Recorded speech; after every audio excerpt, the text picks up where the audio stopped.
Thank you. Superintendent's report. Okay, good evening, everyone. I just want to go over a couple of things from the high school. Matthew Ventrella is not here this evening, couldn't make it, so I tried to get as much information as possible, so I'm going to share some information with you. I can tell you that scheduling for next school year begins actually tomorrow, January 26th through the 30th. The first group of students to be scheduled will be the junior class going into their senior year. Also happy to announce that the Interact Club hosted a Pride New Year's Carnival at Hillcrest. Pride works with mentally challenged adults in our community. The members of the club made games such as pin the nose on a Frosty, penguin toss, icing toss, worked with the guided residents as they played. They even had a photo booth, and they had lots of fun, and all the residents had a wonderful time. So kudos to the Interact Club for getting out there and doing these positive things. They'll also be hosting some other projects called the Cinderella Project, where they collect prom gowns for those students who cannot afford to buy a new gown. They collect some nice gowns that are in good shape and do that. In guidance, we are happy to report that on January 7th, 58 alumni visited our students here over at the high school, and they shared their post-high school experience. Those students who are in college shared what the college classes are like, what's the difference between the high school experience and the college experience, especially those who are living on campus, living in dorm rooms. And also, we had students who did not go to college and are out in the workforce who shared their experience with students who are currently at the high school as well. So that was very nice to have them here.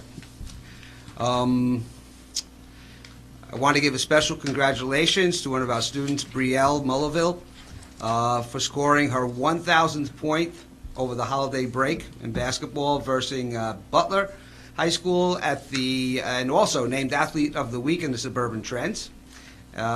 Member of the Lady Highlander basketball team, and they won their third straight first place finish in the Butler Holiday Basketball Tournament. So kudos to them. Our history department, under Greg Matloss, Dr. Matloss, very busy. The department will be hosting, or they did actually, their second annual Passaic County History Education Roundtable that just took place last week. Teachers and administrators and professors from around the county came to West Milford to discuss the current state of history and education. So that's a positive thing. And also we will see the History Club is preparing to compete on the History Channel's History Bowl 2. So they're working toward that, and I will give you more information when I receive that. Looking at our music and art department, we had 8 students who made it into North Jersey region. I believe this is the most amount of students we ever had accepted. Jordan Dreyer, bassoon, symphonic band and orchestra. Alexis Silverman, bass clarinet, first chair wind ensemble. Megan Hogan, bass clarinet, symphonic band. Daniel Dreyer, contrabass, clarinet, symphonic band. Becca Kroniak, alto sax, symphonic band. Stephen Shahan, tenor sax, symphonic band. Zach McIntyre, horn, first chair, wind ensemble and orchestra, and Felix Gonzalez, percussion, symphonic band. Congratulations to our young musicians. The Winter Highlanders from different grades gathered to share their love of poetry, literature, and music, and all other artsy things they have here. This year was the third seasonal poetry slam. Compared to last year's turnout, this is one that is truly outstanding, with almost 50 to 60 people in attendance. There also was a Poetry Out Loud contest, which took place as well, so we're proud of those students and teachers involved in the program. World Language Department, World Language Honor Society students went to Milford Manor to sing Christmas carols to the residents. The songs were sung in Italian, German, French, and Spanish, so that must have been very interesting. And they made international Christmas cards to share with the residents as well, so great stuff going on there. This is one. The next one is the Industrial Arts and Business Department. We might have saw this in the newspaper. I think I sent a link. The building trades students worked in partnership with the Macapin Fire Department, which I believe we probably approved that back in October, November, and in renovating an all-purpose room in the kitchen. The first stage of the project is to have the students properly demo the 2 rooms and prepare them for the construction. This has been set up as an educational field trip for students to the firehouse in order to help them perform the work that they were trained to do in the classroom. So it's great hands-on experience. We're very proud of all those students that participated. And last but not least, the students in the architectural design and drawing, otherwise known as Advanced CAD class, took a field trip to the Wallace homestead in town. The objective of the trip was to learn about real-life applications of surveying. They worked with the Langen Engineering Company to coordinate field lesson on civil engineering. The ultimate goal is to have our class, our students, gather information to plot scaled site plan for the 3 major buildings, a windmill, and flagpole monument. So lots of positive things are going on there, and we're happy about that. Other information, I'd really like to send my best congratulations to the entire staff and the principal, Mr. Bill Kane at Maple Road. They were officially selected as a school of character for New Jersey, so that makes West Milford have 3 schools that are now schools of character. So it seems that we're on a good path, and we certainly want to continue along that road.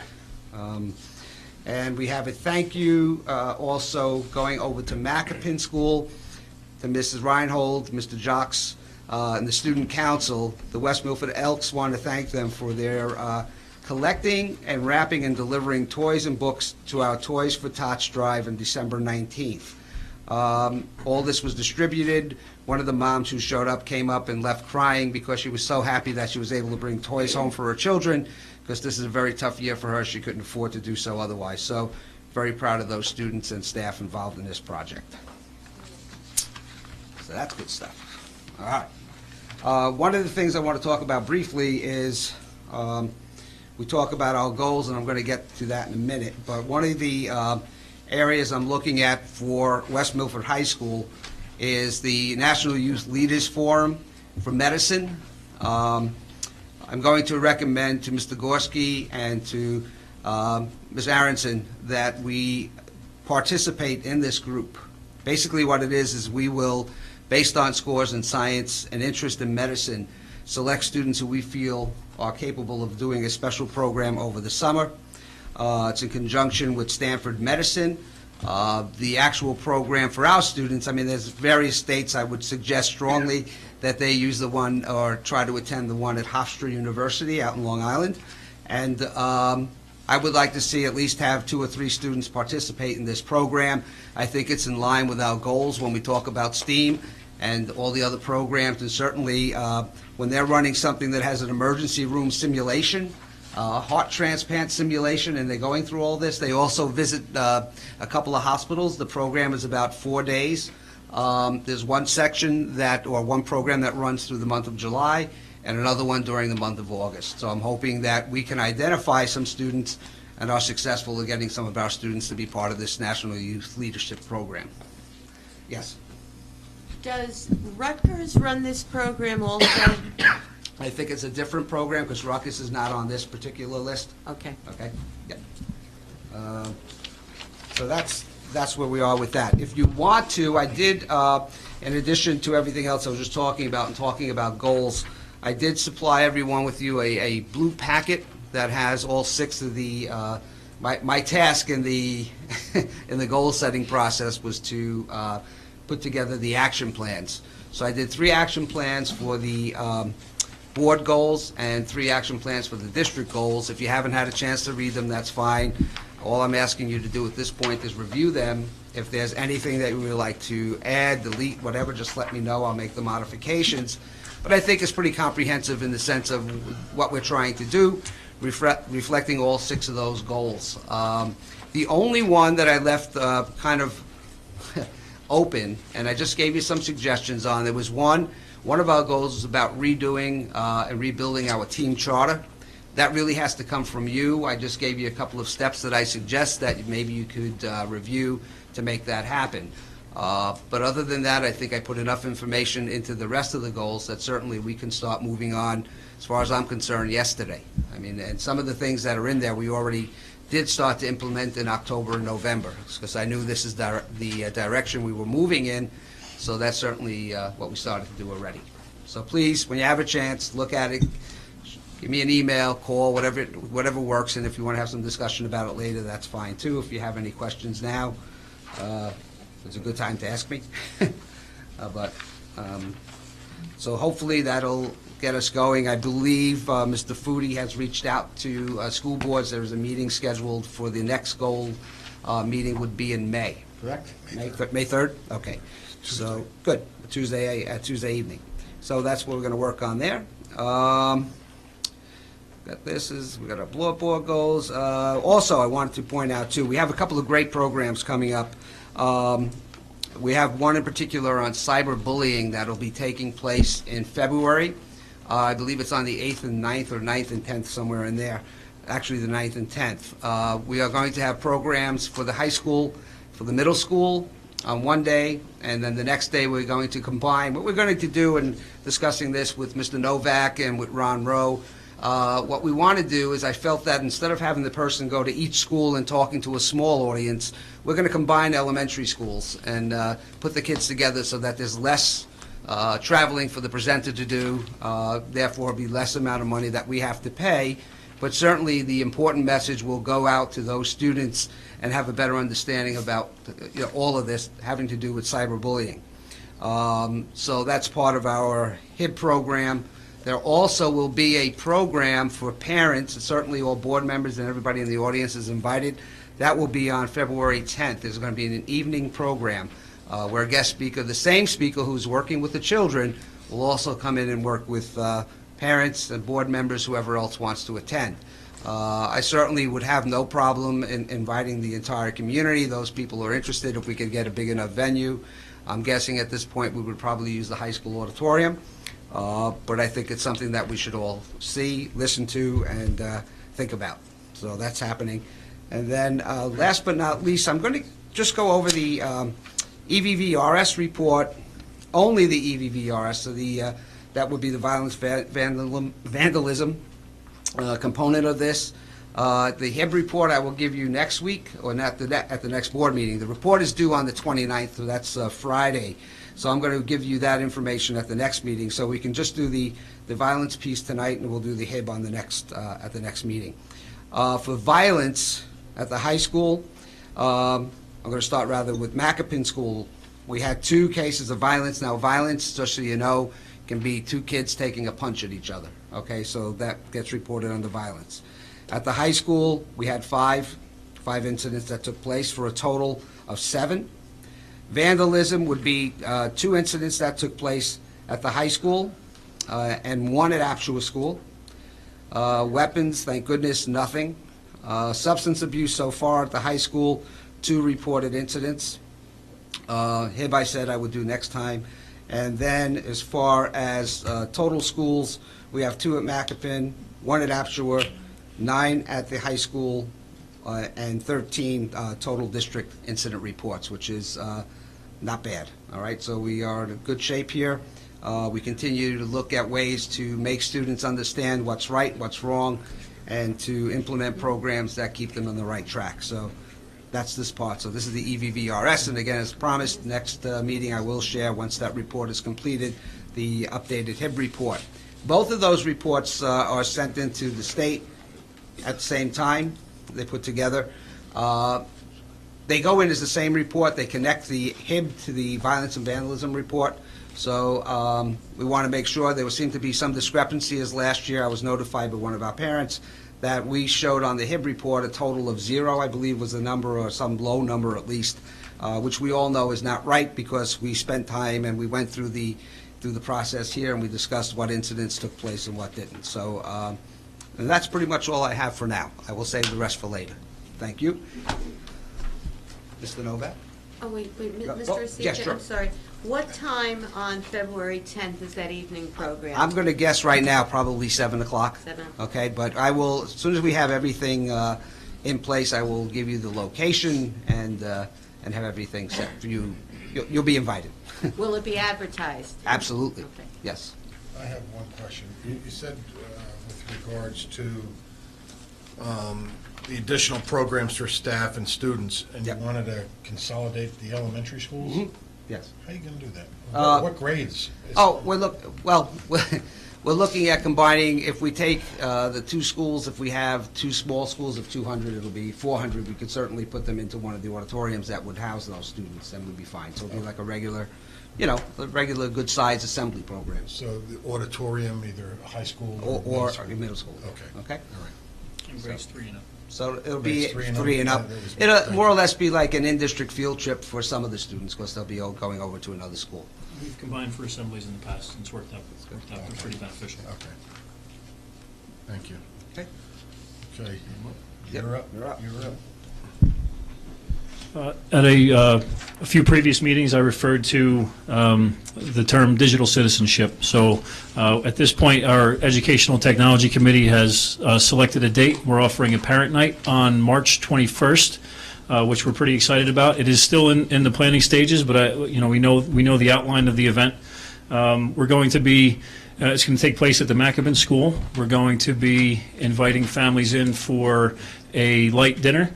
And during that dinner period, there's going to be a 45-minute or so presentation in regard to digital citizenship, the types of things that we're looking for families to support us with at home, as well as an overview of our program.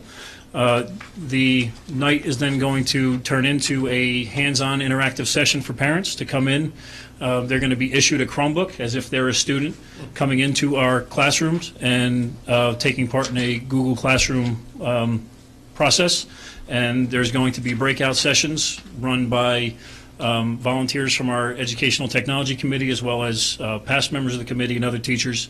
And we are also planning on having some students from both the Maccaben and high school help facilitate those sessions. So the parents are going to be issued the Chromebook, during that dinner presentation, and then break out into sessions throughout the Maccaben school and get to see some hands-on interaction with Google Apps for Education and things that we're doing in the schools with our Chromebooks. Our target audience right now in our development stage is going to be grades 5th and up. That's really the group that we've been targeting, that beginning stages of Chromebook implementation. So right now that's our target group, and like I said, that's going to be on March 21st. As we get closer and we know the specifics, the invitation is going to go out to all the parents in the district in that grade level group. Excuse me. And then we'll have an RSVP process because there is a dinner involved. So it should be a great night. We're modeling after in the past we've had family literacy nights across the district that have had a similar feel to them, so that's what we're modeling it after. Also at the workshop meeting last week, I discussed a little bit about our presenter that we had for our Staff Professional Development Day, who was named Jean-Paul Gonzalez, and I talked about the process of being all in, where he related the idea of putting all your chips to the table and being all in, and relating that to education. And and basically getting across with the staff in a motivational way that we're all in for all kids. So I have the chips for the board member, and at the end of my presentation, I'm going to present each of you with your chip. The chip says WMTPS, and on the other side it says all in. And as our elected officials, you need to be all in with us. And as you get it, and it's a little exercise that we did in our session 2 on Professional Development Day, as the teachers receive this chip, they also, symbolically agree that we're all in together. So I think that'll be a good process as I hand this chip over to you tonight that we'll go through. You don't have to say anything. There's no sword, nothing like that. But there you go. Are they good in AC? I don't believe these were purchased at Walmart. Right. He actually warned us about that. So anybody had any ideas? I also have a very Mr. El-Taib, if you can turn on the projector. I put a few slides together, just a couple things that are going on around the district. Mr. Rashika mentioned one in regard to the buildings trades class, and I have a link to that newspaper article.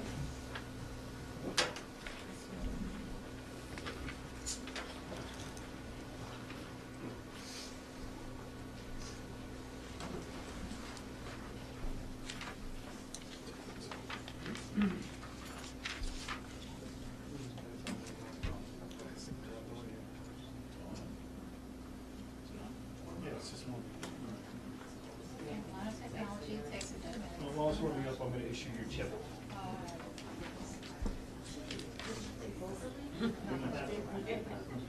Love you, Elise. Thank you very much. Yeah, That's cool. it's too bad it didn't say Borgata, Yeah, no because it's the kidding. same color as Yeah. Borgata. That's cool. That is nice. We got him, yep. That's the right way. Thank you. Thank you. All right. Uh-oh. I had one for Ed, too. He's here, not here tonight. Can we use this for voting? Oh, you did have one for him? Nice. When you want to vote yes, Yes. hold it up. Roll it. Mr. Rashika mentioned earlier about our industrial education and technology course, the high school building trades class with Mr. Beatty, working with fire company number 4 to have students go in. This is a younger class in the same department where we had students designing bridges from scratch, and they project include applied math, geometry, and engineering principles. The students learned a lot and embraced the philosophy that learning can be fun.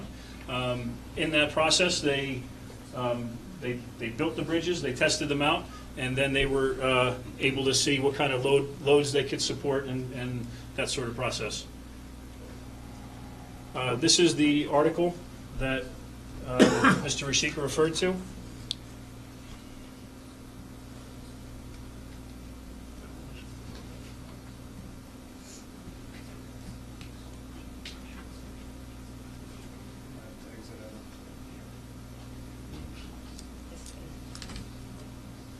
Maybe.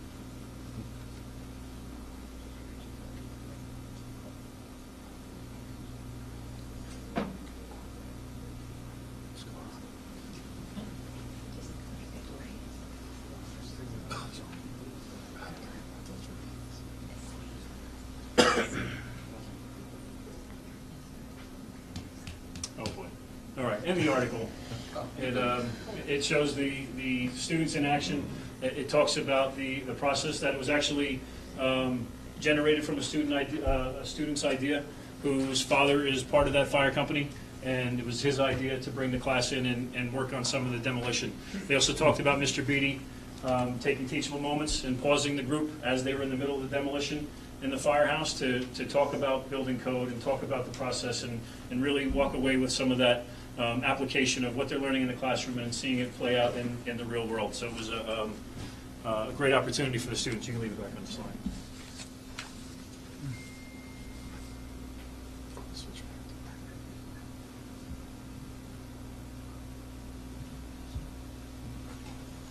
In our business class, they participated in something called Hour of Code.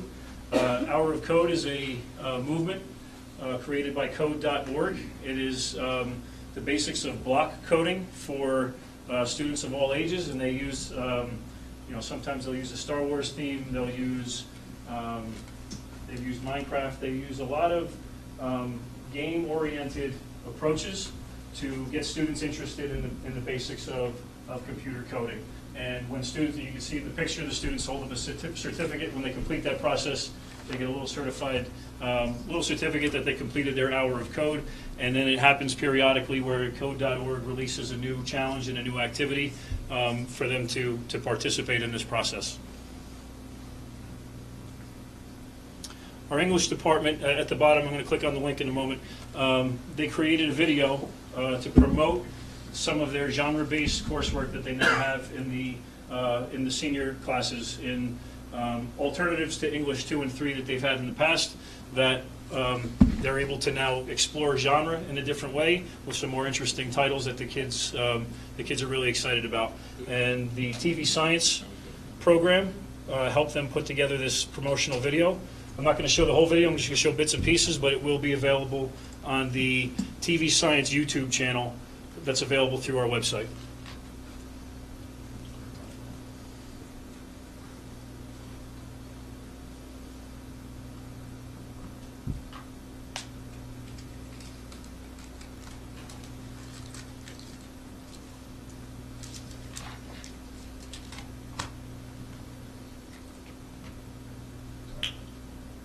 I can be a nerd without being criticized for it. You're looking at my hummus more than you're looking at me.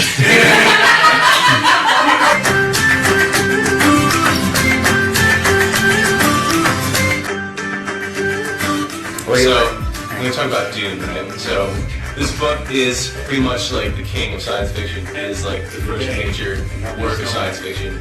And when you read this book, you kind of fall into its own universe, and there's terminology and religion and ecology and things in here that you just don't get from the real world. We talk about like Star Wars and Dune and everything on a daily basis, especially how like what we're doing right now isn't Dune, and it's just great to be able to like nerd out without other people just looking at you and be like, what are you some kid? You know, I'll just look and be like, yeah, I am.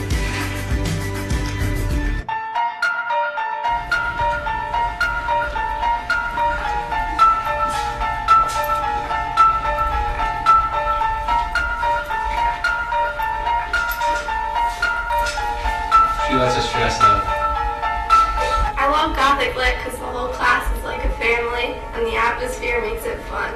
No one else likes to talk about the evil in the world, but we have the chance to do that in this class. I really like Gothic literature, first of all because it's taught by Mrs. DeSena, who really isn't like any of the other teachers I've ever had. And twisted writing, and what we go over relatable topics, social and current books that we read, and the way we get so in depth discussing them with the whole class. The eerie, dark background and elements of the books and the discussions we have about them. Class itself, we read so many interesting stories. There's such a variety from like post-slavery, doppelganger things, and Dracula. There are just so many things. We're even going to watch movies like Fight Club, and we've seen The Woman in Black, and we just watch a lot of cool things and we critique them and go over them.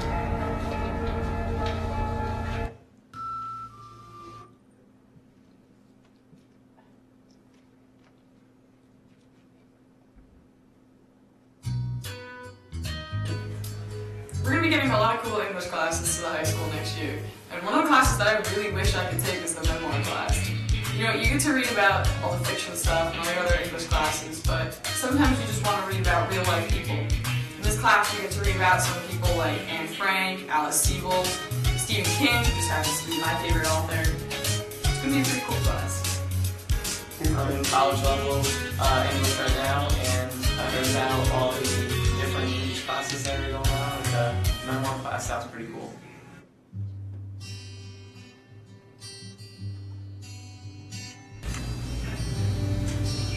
Hey, do you know what English class is taking next year? No, I don't, but how cool would it be to take a course that focuses on just us women? You're right, women's voices should be heard. Yeah, we'll probably read a lot of books about women. Yeah, like Toni Morrison. I don't know how you would. That'd be cool. And interesting.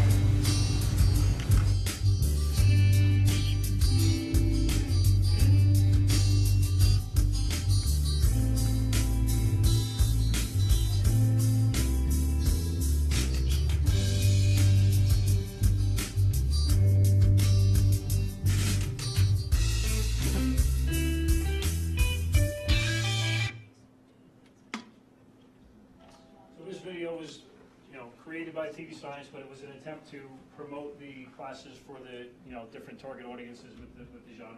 And the students were able to see this as a little bit of a, sometimes in the elementary school, they'll do a book talk to try and highlight their favorite book to their classmates. This was a very similar process where students were able to talk about their, favorite genre and be able to try to sell that class to their peers. And like I said, that's just a little snapshot of some of the things going on around the district. I was provided a lot of material from John Barnow from the Music and Art Department, and it's really going to be its own sort of program with the amount of information that he gave me. So we're going to invite him back in February to showcase all the great things going on in their program. So that's something that we're going to add on for next month. But thank you. Okay, that was wonderful.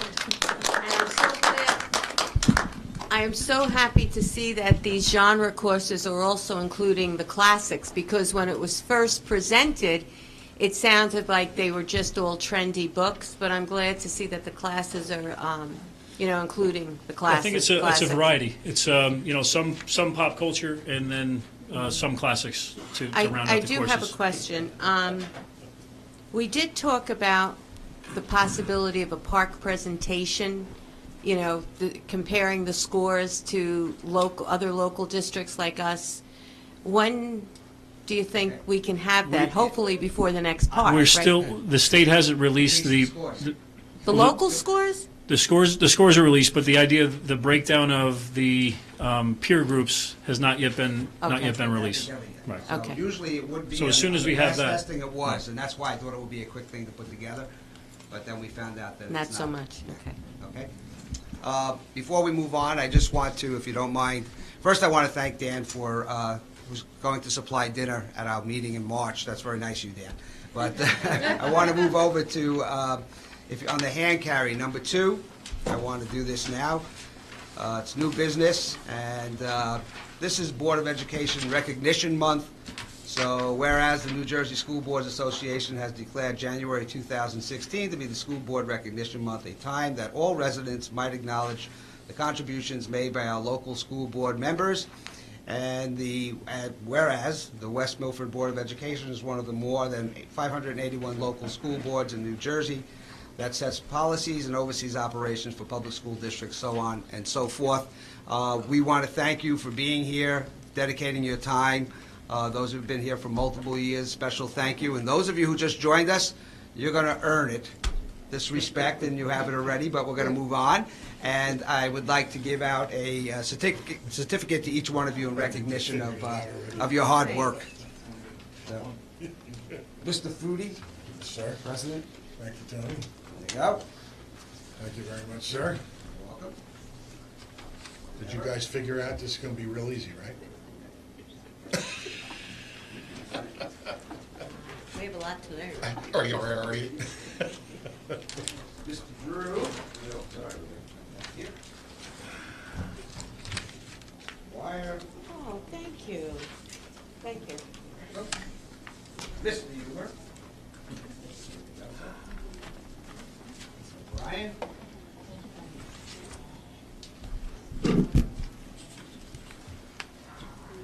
Mr. Robbins.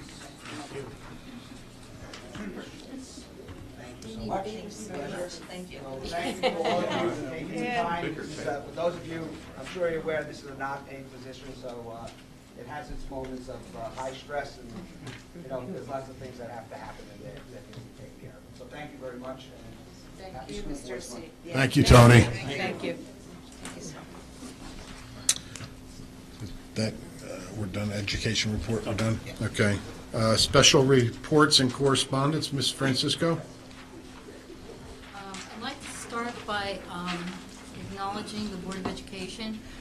The snow scraper was delivered, and the Transportation Department said thank you very, very much. They are so excited. It's like a toy at Christmas time for them. But they did use it. Unfortunately, they weren't able to get it here Friday, but they did get it here yesterday. They did have a couple of buses that still needed to have the snow taken off, including the band bus. They tried it out so that everybody could get an idea of how to work it, and they are just thrilled. So they asked me to pass along thank you. Thank you, thank you. And normal business, the December meeting minutes from the executive session and the workshop meeting are available and for your consideration. I'd like to make a motion to approve the following Board of Education meeting minutes: December 15, 2015 workshop regular meeting, December 15, 2015 executive session. I'll second that. Voice vote? Any questions or comments, changes, corrections? No. Voice vote? Aye. All in favor? Aye. Abstain? Okay. Any opposed? Oh, You weren't here. isn't it last? Oh, that's right. Oh, I abstain. I'm sorry. That's okay. Sorry, Barbara. Technically, you could vote yes if you want. Since you weren't there, it's Yeah. better to. Okay. Yeah. Everyone else is, Yep. yes.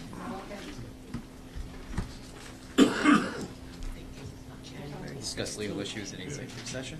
Okay. President's report. I want to thank everybody for their service to the school board. As Terry and Glenn are finding out, this isn't a walk in the park. And that was my reference when I was sworn in and let the fun begin. You guys having fun?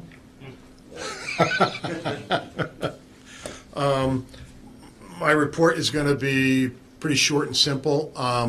We're going to be starting our superintendent interviews tomorrow, and we'll be going through our first round tomorrow and Thursday. And next week, we will be doing our second round. So hopefully, with luck, we'll have a candidate. But that'll have to be decided by the board. Really concludes my president's report. We'll go on to petitions and requests. Petitioners who have requested to speak prior to the meeting will be first with 5 minutes for each petitioner for a period of 30 minutes, and then time permitting, other petitions or requests limited to 5 minutes per petitioner will be allowed until the 30-minute period transpires. Petitioners speaking during petitions and requests are asked to address topics listed for special action in the agenda. That really needs to be stricken out of there because this isn't any special workshop, right? Why not? I don't ever remember special action being referred to as special action. All speakers are asked to give their full name, spell their last name, and provide their address. Speakers may not use the name of students during petitions and requests. Do we have any speakers? Seeing none, I'd like to move to close petitions and requests. Do I have a second? Second. All in favor? Aye. Any opposed? Okay, I need a motion to adopt the agenda as presented. I'd like to make a motion to adopt the agenda as presented this evening. Second. Any discussion? Anything we pulling, changing? No, everything's there. Just be aware of the fact that the hand carry, number 1, is part of personnel, numbers 26 through 28. Okay. There is one change. Personnel number 21 says the Digital Citizenship Committee to conduct a parent presentation at Mackinton School. It's not for Mackinton School. Okay. And there's one more thing. Oh, that's okay. Yeah. I'm listed again as chairperson of the Budget and Finance, that's Mr. Drew. You can have it. I think they're trying to. Thank you, Technicalities. So with those notations. Okay. That was on number 16.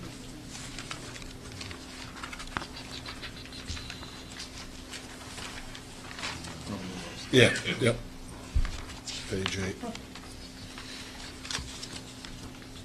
Okay, all in favor? Aye. Opposed? Mrs. O'Brien, personnel. I'd like to make a motion to move items 1 through 25, I'll do the hand carry separately, under personnel student affairs. Any discussion? I have a motion to amend 8 and 9 to exchange the word prorated with the word annual to make it more accurate. Motion to amend 8 and 9 to change the word prorated to annual to make it more clear. Yeah. Second. It should say annual salary of $54,920 prorated. That's how it should read. So that's correct. Okay. Second. Discussion? Yeah. Yeah, because it's Although in the motion to future, amend. it's if we do it during the motion to adopt the agenda as presented, we wouldn't have to go to another motion as we've done in the past. So just in the future, if you have these corrections, it's easier to bring it up at that point. Okay. Not the motion. Thank you, But Joe. right now, there is the motion on to amend it. Yes. And there's no discussion? Can I have a roll call vote on the amendment, Barbara, which is? Mr. Dever? Yes. Mr. Drew? Yes. Mrs. Dwyer? Yes. Mr. Foodie? Yes. Mr. Huber? Yes. Ms. O'Brien? Yes. Mr. Robbins? Yes. Mrs. Schultz? Yes. I'd like to move items 26 through 28 under personnel student affairs. Second. 1 minute? We didn't even vote on the. You didn't vote on the other one. We- That was just. That was just We- the, that- The motion is out there. The motion, Just withdraw it. Oh, I'm so sorry. Okay. I'm listening, but I'm not listening. The motion's already been made for 125, now it would just be as the amendment reflects. And so if there's any other discussion. Okay. I have to make another No, you- motion. No, you don't. No, you don't. No, because it's still on the floor. Is there any other, Can I walk out of the room and come back in, sit down and start all over? is there any other discussion on 1 through 25? No. No?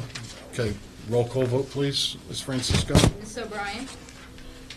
Really? Can I? Yeah. Yes. Mr. Robbins? Yes. Mr. Drew? Yes. Mrs. Dwyer? Yes. Mrs. Schultz? Yes. Mr. Huber? Yes. Mr. Dever? Yes. Mr. Foodie? Yes. We'll continue entertaining the audience this evening. I'd like to move items now, items 26 to 28, personnel student. And that's the hand carry. That's the hand carry, yes. Okay. And I have a similar motion on 26 and 27 to change prorated to annual. The annual prorated. Okay. Is there a second on that? Second. Any discussion?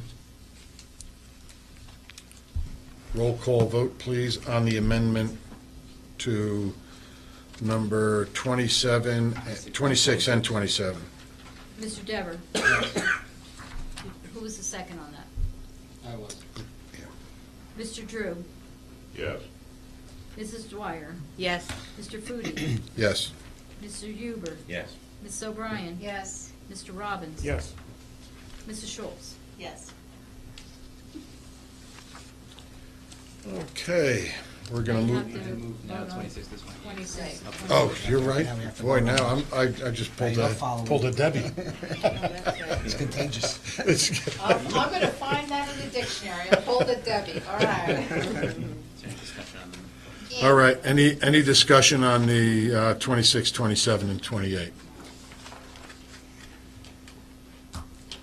Seeing none, roll call vote, please. Mrs. O'Brien? Yes. Mr. Robbins? Yes. Mr. Drew? Yes. Mrs. Dwyer? Yes. Mrs. Schultz? Yes. Mr. Huber? Yes. Mr. Dever? Yes. Mr. Foodie? Yes. That concludes personnel student affairs for the month. Thank you, Debbie. You're welcome. Moving on to education. Mrs. Dwyer, would you proceed? Motion to move items 1 through 5 under education. Second. Any discussion?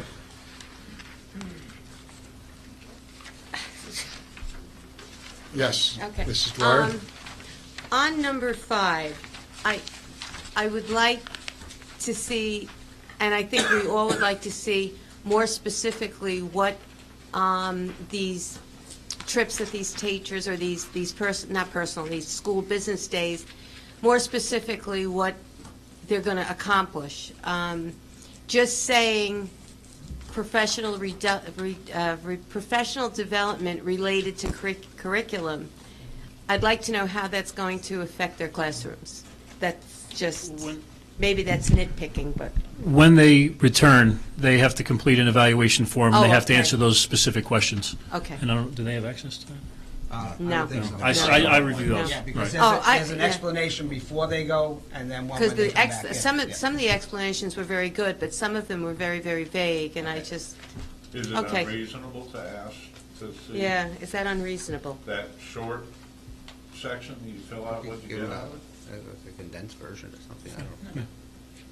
I don't. No problem. I think it's fine, yeah. Okay. Or could we do that for a future? Sure. Okay, great, thank you. Mr. Dever? Is it possible just to provide that electronically as well, or is that something that's just sent through via email? I know that some of these are provided electronically. We had them. We got them. The details should are be. provided electronically, right? That's what it says at the end here, documentation. Station provided electronically, that's So- what they're filling out Right. for their travel. So the after Same thing. evaluation would be the same thing, provided electronically? Yeah, whatever's. Not normally. Yeah, I think, well, They're typically most of them are done by handwritten, hand, though. so Yeah, they're handwritten. Yeah. Oh, okay. Yeah. It's that's the easier problem. to copy. We'd have to scan each one, and then it'd be taking up a lot of space. But I mean, if we just bring Understood. the copies for you to look at, maybe the easiest. Well, that's, yeah, I was just asking how Yeah, you're I gonna, understand.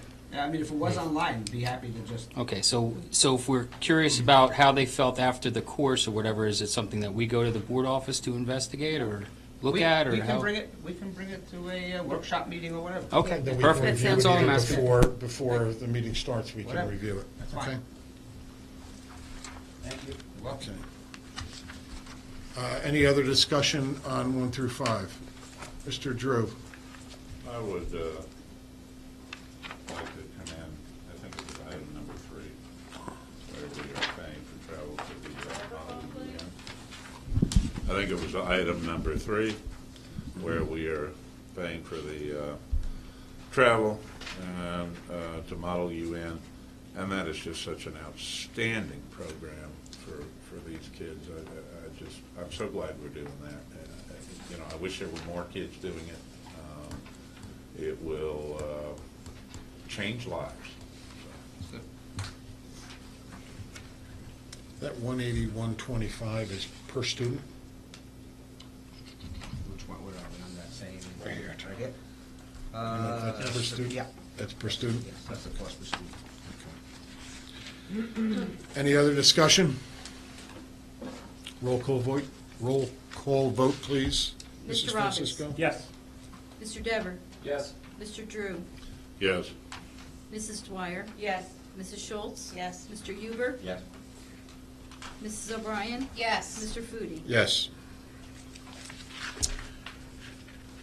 Budget and Finance.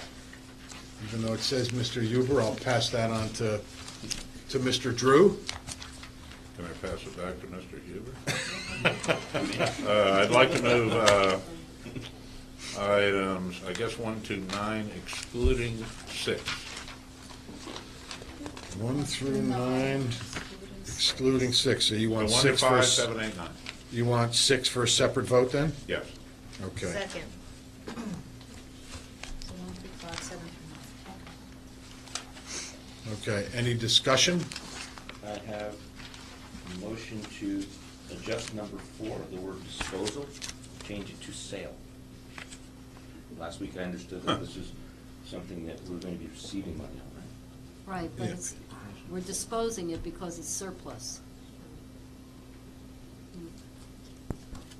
Oh, I will say, the actual word in the law is disposal. Is it? Yeah. In that case, we should add wording to say that we receive the amount of $3,900. Just adjust it in that way.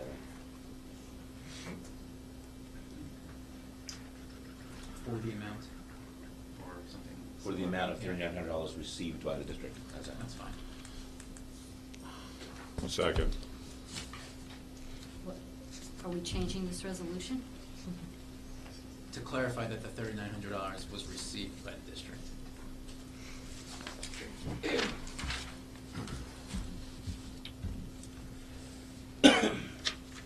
Any discussion on that? Do we have a motion or Need a second? second? Yes. You Yes. were seconded. Oh, was it? Steve? Okay, You just need to vote on that. a roll call vote on the amendment to item number 4. To clarify that it was received by the district, the amount of money. Yep. To clarify that the 3,900 is received. Mr. Dever? Yes. Mr. Drew? Yes. Mrs. Dwyer? Yes. Mr. Foodie? Yes. Mr. Huber? Yes. Ms. O'Brien? Yes. Mr. Robbins? Yes. Mrs. Schultz? No.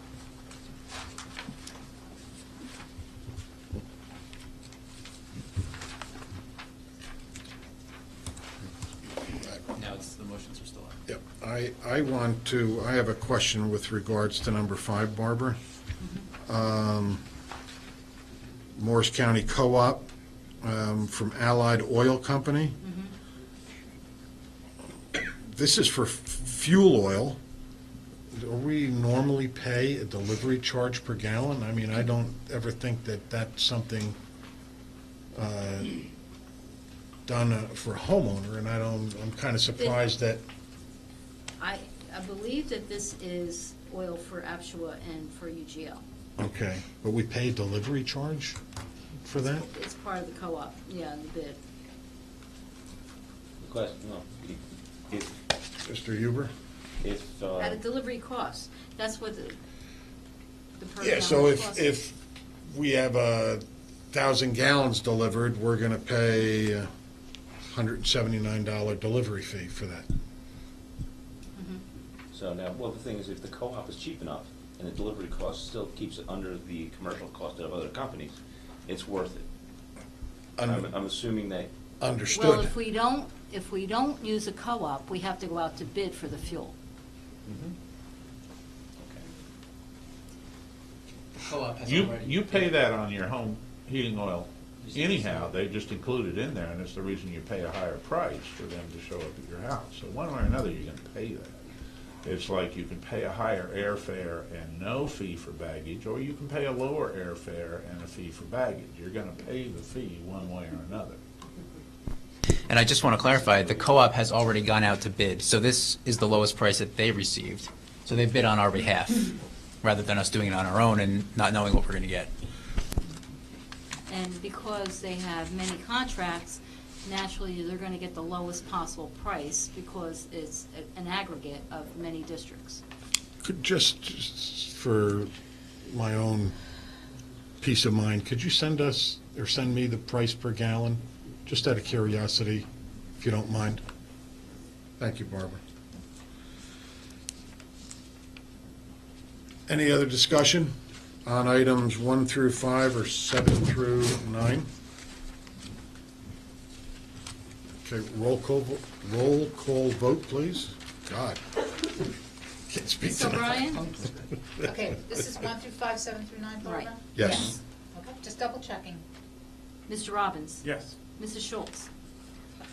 Yes, except I thought we were only voting on 1 through 9, except excluding number 6. We are. Yeah, we are. Yeah, 1 through 5, 7 through 9. Yes, thank you. Mr. Dever? Yes. Mr. Drew? Yes. Mrs. Dwyer? Yes. Mr. Huber? Yes.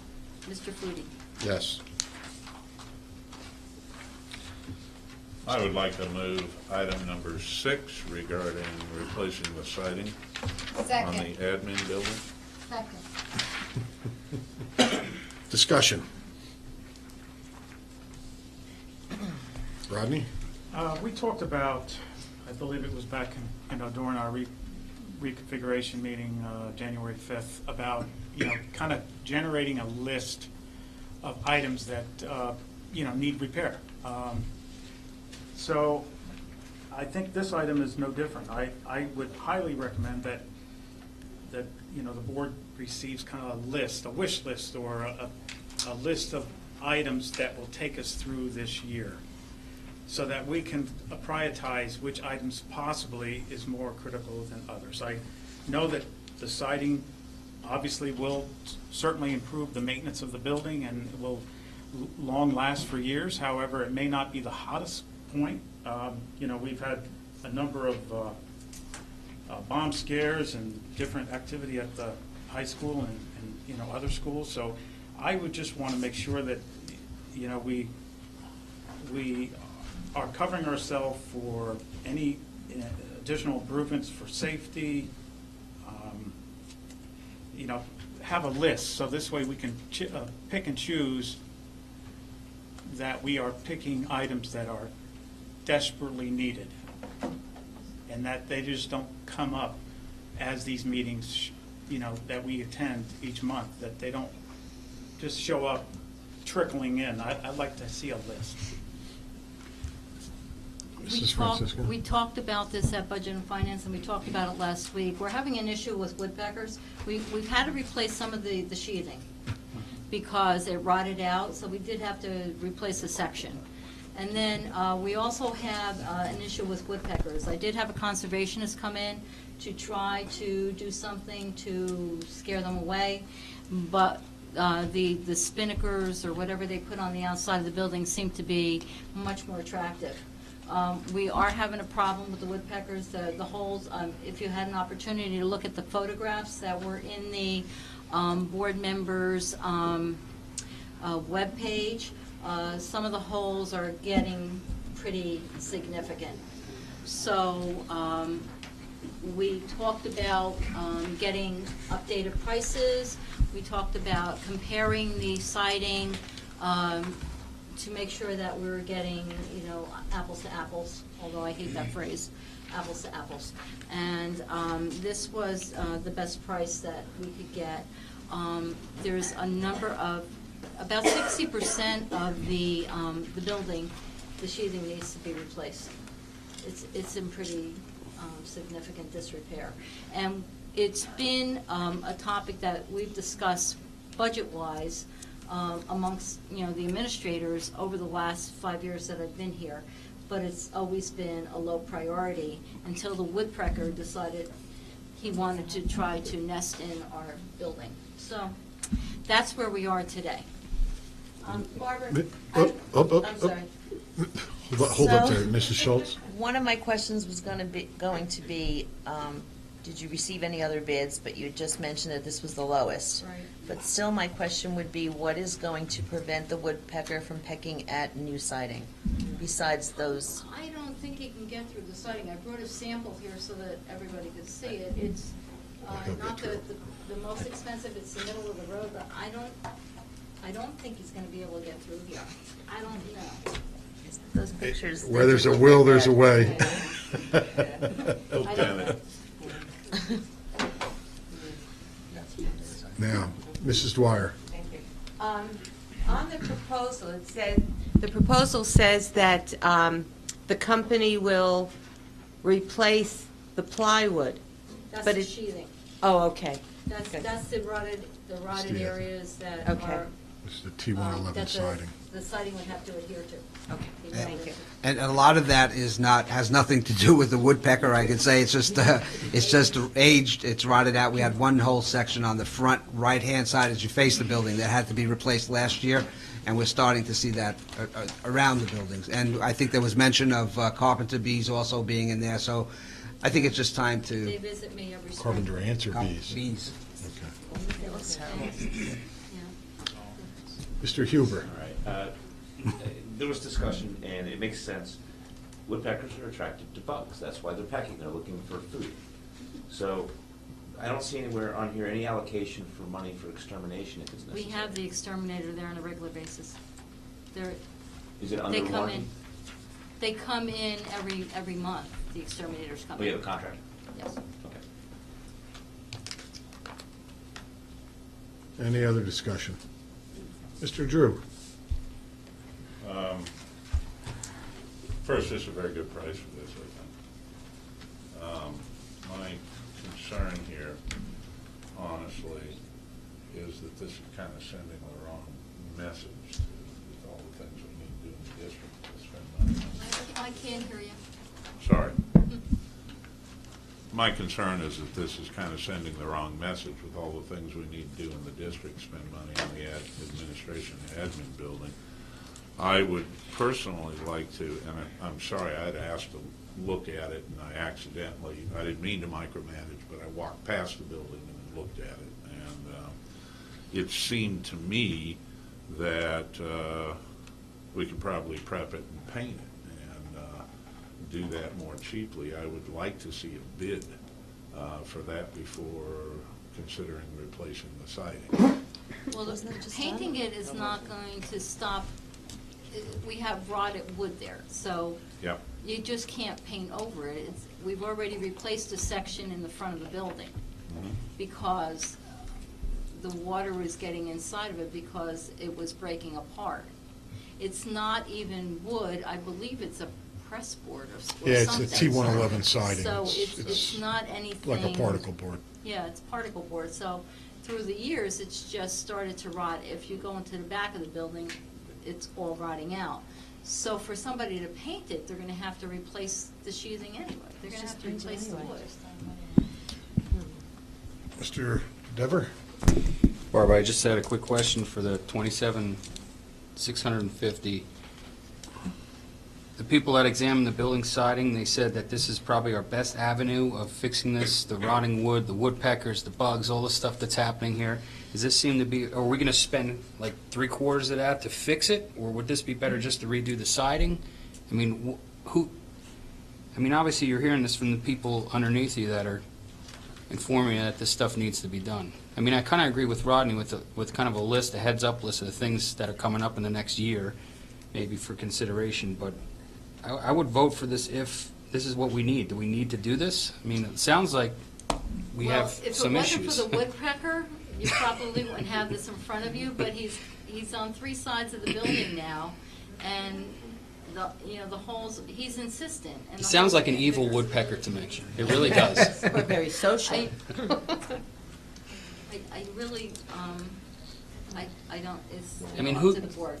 Here's my questions. Who came to look at this and said, hey, this is pretty bad here with these woodpeckers and bugs and stuff that, this building siding is falling apart, we need to replace this. You Did know, someone, We've had proposals in the last Right. few years, and this is an updated proposal. So both our supervisor of operations that retired and our current supervisor of operations is recommending that this was the way that we Okay. could hopefully eliminate the woodpecker. So they- and fix the building a little The bit? rotting wood. And it'll also make the building look a little bit more attractive. Right. Just- Hopefully not the woodpeckers, though. Hopefully not the woodpecker. But aesthetically too, I mean, one of the problems with the painting is that after a while, that starts to peel off.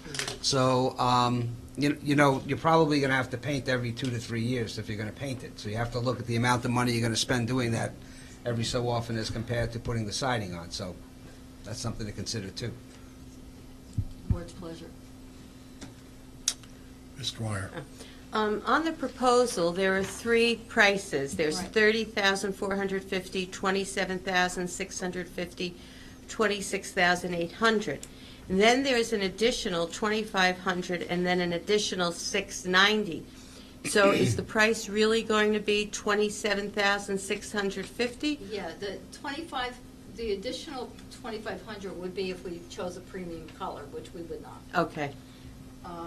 And the leaf, the gutter covers, I guess that's for gutter We could covers? probably have our maintenance people take care of that. Okay.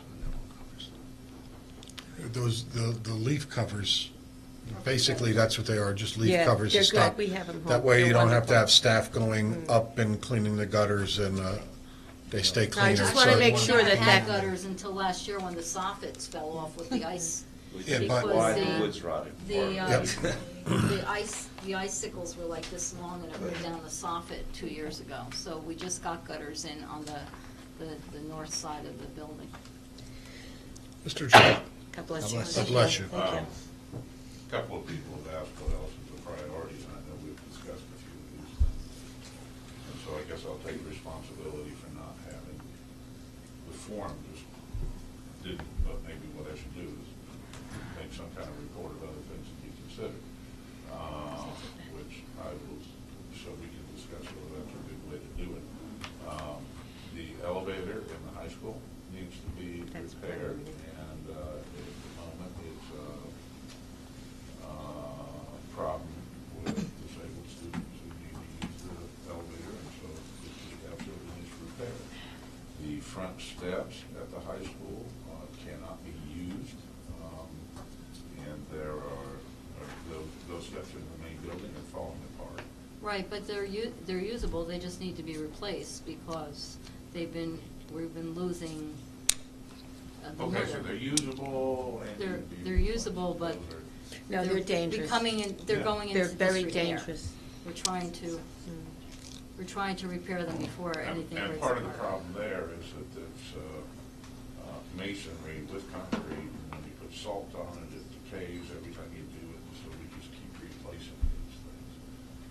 Those, I think, are the relatively largest must-do. We've got all kinds of cracks in the auditorium roof in the high school that, as a result of the leaks, although I think we need to put the roofs on and then review that, but, you can't let that sit there. That's further out. Those seem to me to be the big things that we're going to have to consider and probably don't have a lot of choice about. I'll try to make a report in the workshop meetings in the future if there are additional projects. Sometimes they come up as you, it's like, well, that's over the line there, we got to do something. Any further discussion? I can just highlight what Mr. Drew had mentioned, and that is, it appears that the elevator is definitely an urgent issue, and the steps. So I'm not sure what the cost that we will incur, but can we incur this expense after the fact of approving this repair? We discussed the elevator repairs in Budget and Finance. We had another company come out early today to look at it. We've gotten 2 proposals. We'll have to have an engineer come in, and we have to go out to bid because it's over the bid threshold. So replacing the elevator is not an easy fix. Most likely, it's going to go into the budget because we're not going to be able to do, other than keeping it operational, and we've been trying to do that for this entire school year. Other than trying to keep it operational right now, we can't really do anything because we need to have engineering costs and we need to go out to bid in order to replace it. But we have a rough idea of what the cost of it would be. However, once you bring in the engineers and the bids, it's going to go up. So, but that'll probably be part of the budget for 16-17. I guess I'll try it in the future at the workshop meeting. As I recall, and I'm doing this off the top of my head, there's potentially an issue about upgrading the electrical generator at the high school also. We had an issue the last time we had a storm where we had to run on the generators. The problem is that the generators got to run for 24 hours with our servers. There may be some alternatives about that, but that's another item on the horizon. I'll try that. In real, just what you had just mentioned about elevators, I would tend to think, does the generator need to be able to run that elevator? Yes. No. For because safety? No, not if we had a power failure. No, you'd have to use the steps anyway, What about But what about the handicap? disabled kids, yeah? We actually have seen. Well, if there's no power. If there's no power, if you have a power failure, most likely you have the fire department going up there and bringing the kids down in a chair. Okay. That's the way you would evacuate if you have no power. But as I said, the elevator's not an easy fix. The generator is something that we're trying to be proactive about. Is our generator working now? Absolutely. But the building systems have increased. The things that have been added to the existing generator have increased the demand. And so we are trying to be proactive, and that has been something that's been on the list of items that were talked about. You prioritize, and other things take precedent because either you have an emergency, like when Actua's driveway caved in and we had to replace all the septic system underneath it, or we had the issue up at UGL earlier this year where we had to replace the well thing because we had no water, the well pump, because we had no water. Wasn't working. So there's a number of things that we're trying to be proactive about. And you just kind of hope the Band-Aid holds until we get to it. Okay.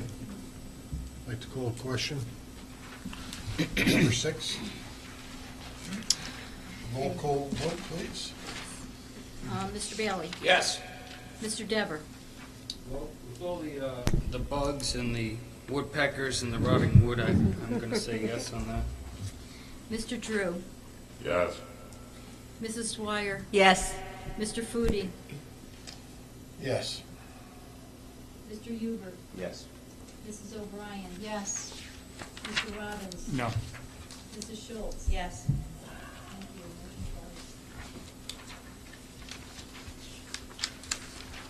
Motion carries. I'd like to move item number 10, pay the bills. Second. Discussion. Mrs. Dwyer. I have a question about paying for teachers' memberships and professional in their subject areas. their professional memberships. There's only 3 teachers that asked for this, and the rest of the district, the teachers that do belong to professional associations pay for their own membership. It's not contractual.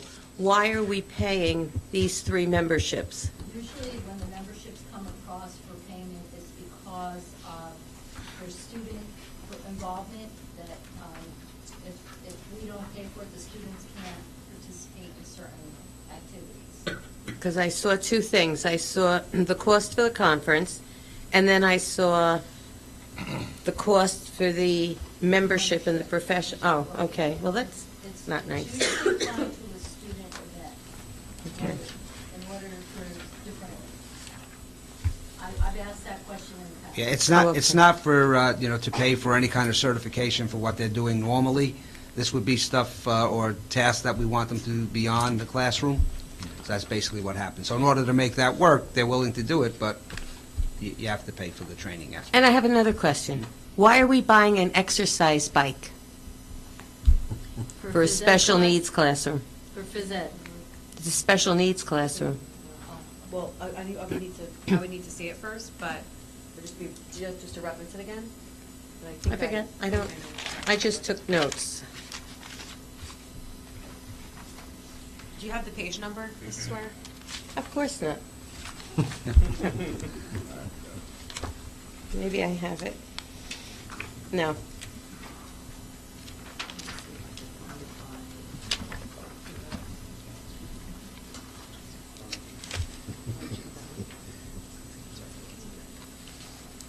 While they're looking, is there any other? Oh, yes. I'm sorry.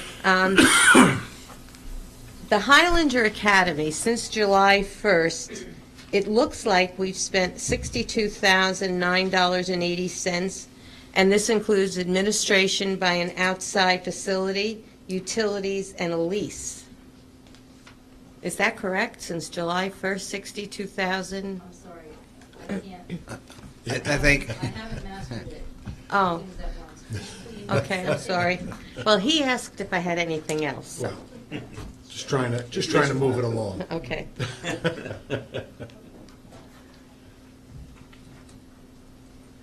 Do you have the supply account for that? It's 11 something. That's I can tell you that. I should have, I don't know what I did with my budget. I had it all highlighted. That's the 20 account. Where's the 11? Okay, let me look over here.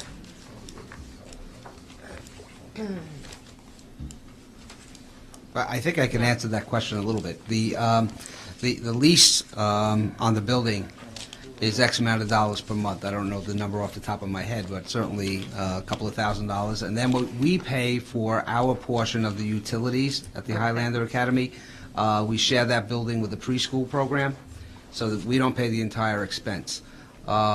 I think looking at it, the total for the year was somewhere probably close to around $100,000 for that program. Also, you have to keep in mind that we're keeping anywhere from 11 to 15 students in district by doing that. So, it keeps them in their own town. Also, those students, some of those students actually come to the high school for the last 2 periods during the course of the day. So I know it sounds like a lot of money. I'm not saying it's cheap, but it's still a lot less than we would be paying for 11 to 15 students to go to other districts, other programs, and so on. So. And Mr. Rosica, just to kind of add to that, the number enrollment is currently at 17. 17, So, okay. yeah. Would it be, I can't find your, Can't find the bike. it's in there. It's,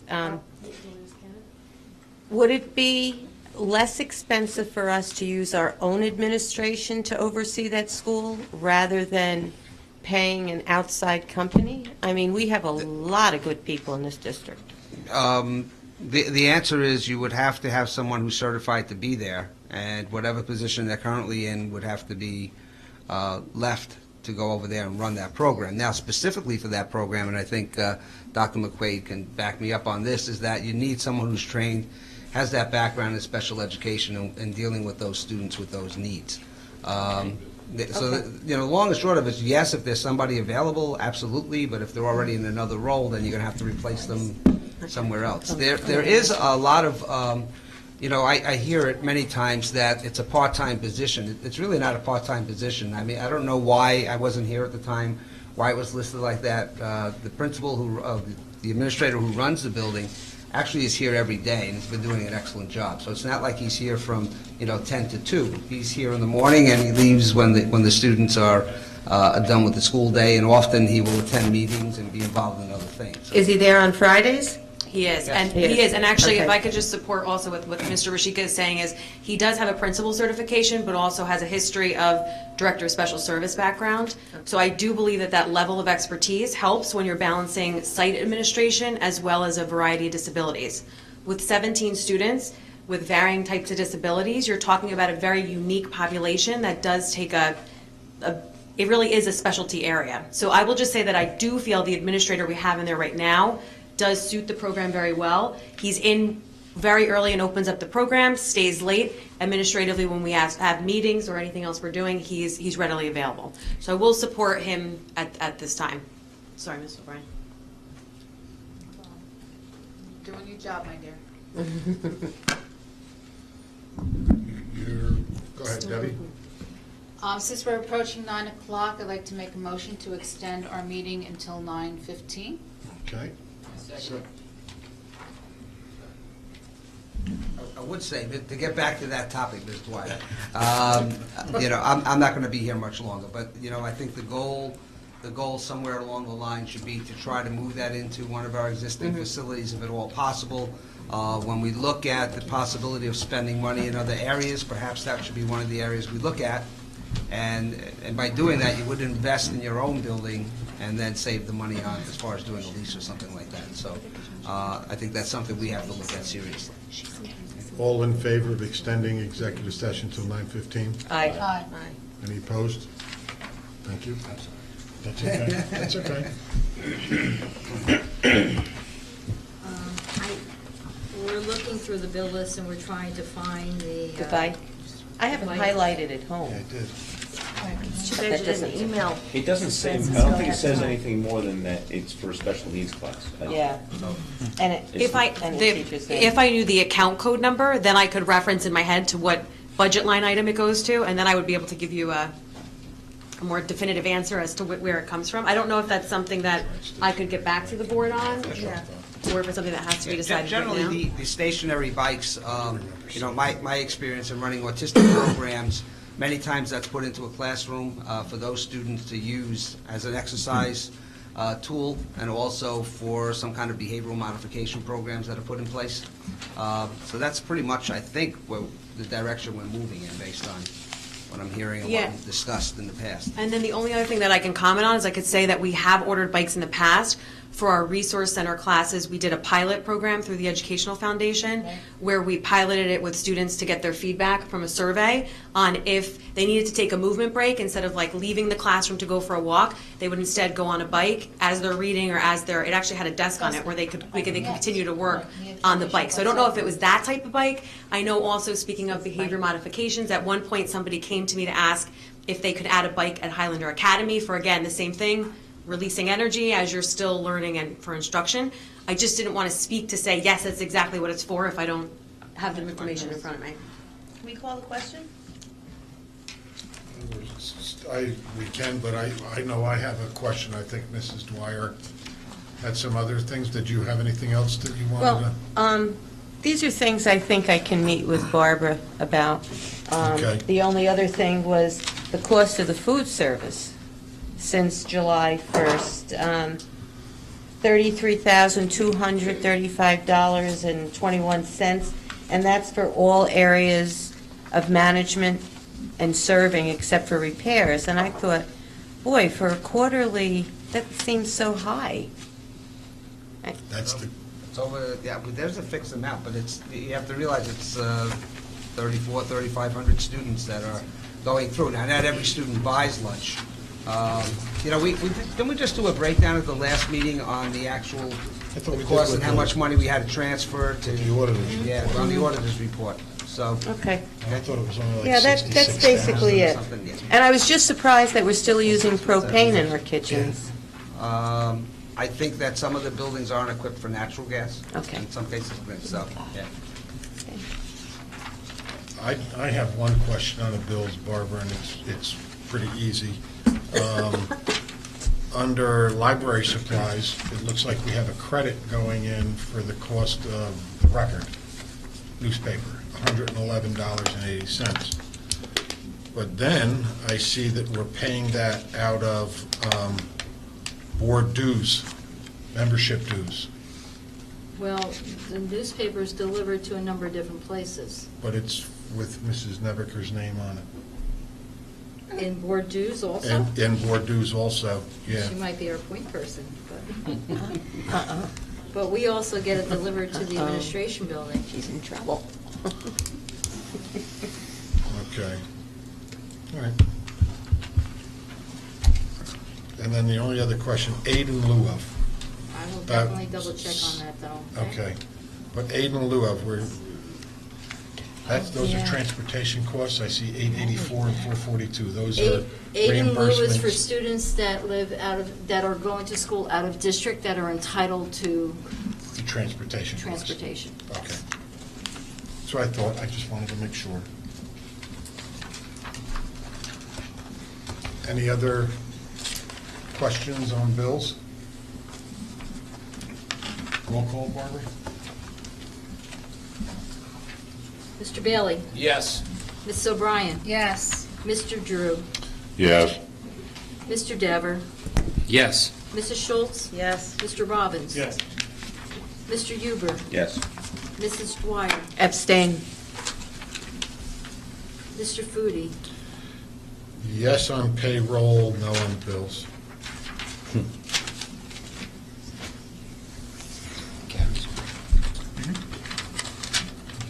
Mr. Drew?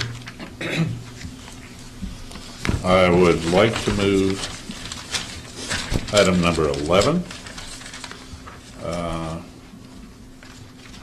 regarding transfer of funds. Second. Discussion? I'm sorry, I have so many questions. Why do we get ourselves in a position to have a negative balance? Well, it depends on the situation. Let me pull out the transfers, and we'll take a look at them. Those I have. And you know what, as she's filling that out, I think I just figured out what you're referring to as far as the exercise bike. It is for a teacher in the middle school that currently teaches our behavior disabilities class. It does appear to be, I believe, through the Ed Foundation mini grant supplies, so it was not funded through one of my accounts. So, but it is similar to what Mr. Rosika said, that it was for behavior disabilities modification system. So what I said before, but I did find it. It looks like it was funded through. And it looks like it was the funded through Ed Foundation, correct? Not like special services. Yes. Mhm. Okay, we have one transfer for a smart board. Apparently, we moved a classroom. The teacher had a smart board in her old classroom. The smart board is being used for a special ed program, and so special ed has decided that they would replace the smart board that this teacher was using. So that was the reason for one transfer.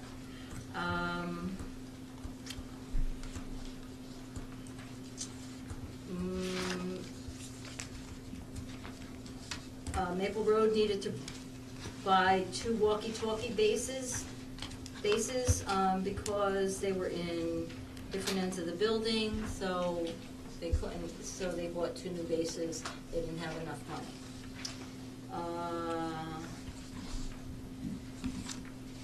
The high school, we received a credit, we put it into an account, but the purchase order was then processed, and the building principal thought he had more money in that account than he did, and so he had to transfer money to cover the deficit.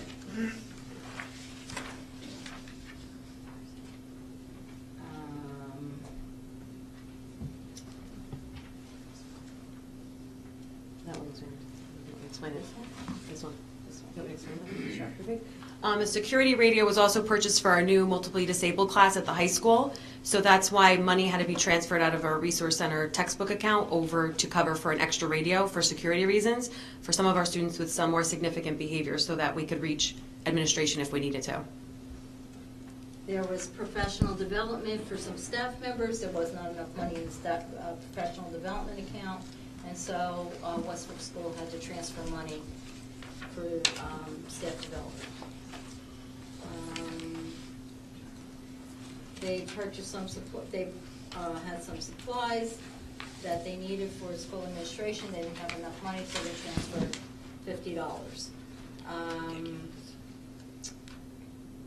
Textbooks.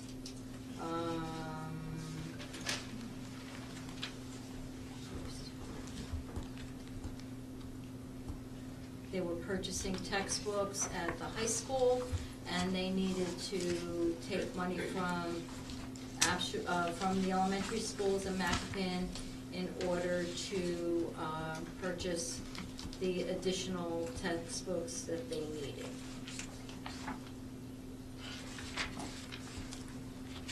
They were using ebooks, but they needed the hard copy books for the classroom.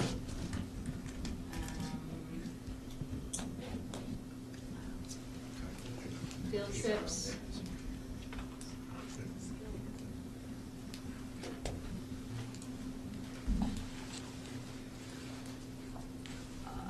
Mr. Matlos had money budgeted in an account that he needed for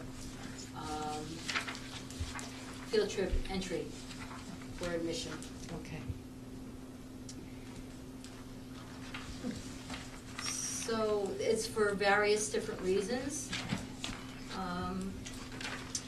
Most times, this budget was prepared a year ago, and things come up that they are not aware of that are going to come up. Okay. Here, the English department had to rebind books that they're using that are out of print, and so they had to put an aggregate of their monies together in order to pay for the binding.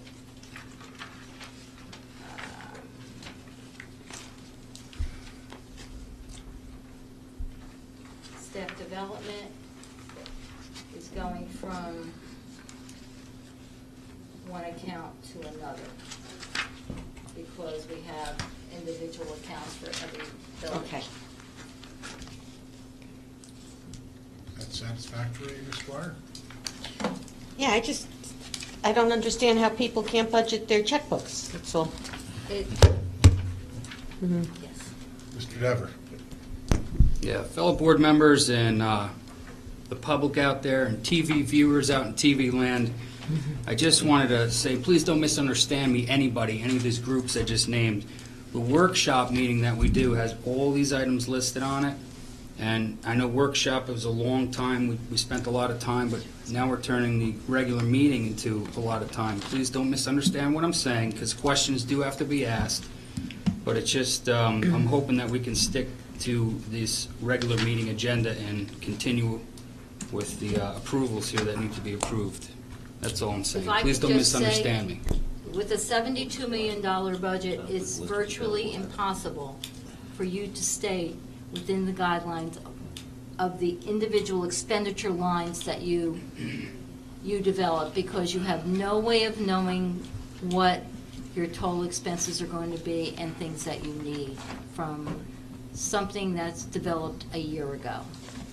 If you have, you purchase books and they changed, you're getting a proposal in November, and then they're buying the books in June, and they're being shipped in August, and your shipping fee might send you over your budget, only because you have no way of knowing what the shipping fee is 9 months out. And it's just a fact of life. A $23,000 transfer for 1 month is really not a significant amount of money. Thank you. And, real quick one, in defense of Mrs. Dwyer asking questions, I wish Mr. never was here to hear this, but I'll mention it to him. We get our bill lists and our transfers last Friday, so we only have over the weekend to go through them. It's not like we discussed all this stuff at our last meeting. So, you know, we've got new members who've got to ask questions, and I completely respect their right to ask those questions. I would be more than happy to review any bills with you and any transfers with you. Okay, thank you. At any time. Thank you. What's it? Glenn? That was more or less what I was going to say, but I do like the idea of questions. It actually brings things to light. The public can understand what we're doing better. Those that want to watch the meetings. Okay. Any other discussion? Roll call vote, please, Mrs. Francisco, on item number 11. Mr. Huber? Yes. Mr. Robbins? Yes. Mr. Drew? Yes. Mr. Dever? Yes. Mrs. Schultz? Yes. Mrs. O'Brien? Yes. Mr. Bailey? Yes. Mrs. Dwyer? Yes. Mr. Foodie? Abstain.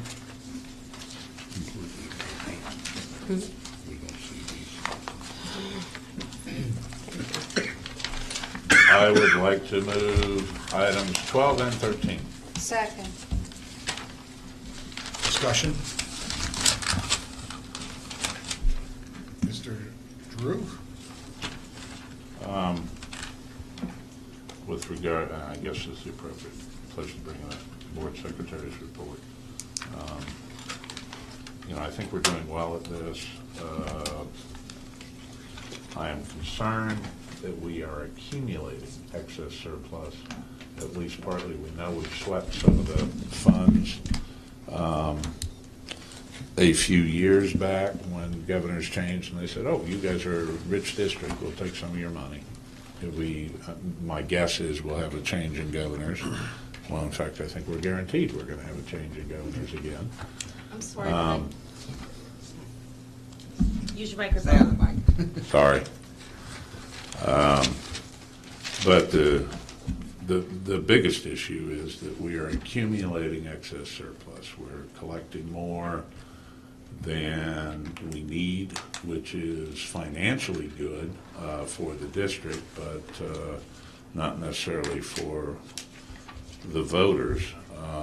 I think and an example of that, I guess, would be Bank of America. I'm sure the shareholders and the managers and board of directors is perfectly happy with all the money that they continue to make, but their customers rate Bank of America as one of the 3 most hated corporations in America because people think they pay too much and provide crappy service. So our customers are the citizens, voters, and students, and you know, it's nice to accumulate an excess surplus, but I think we really have to ask whether that's in the best interest of the citizens and students.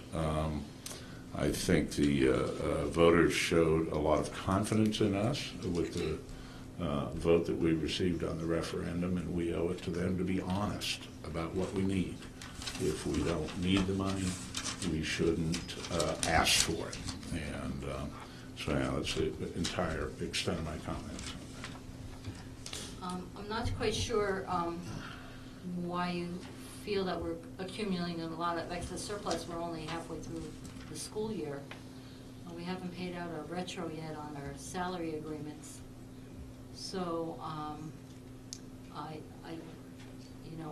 caution you to wait until the next few months, because we only had 6 The months. accumulation was the increase from the 2013-14 year But to that's the not reflected in this 2014-15. budget.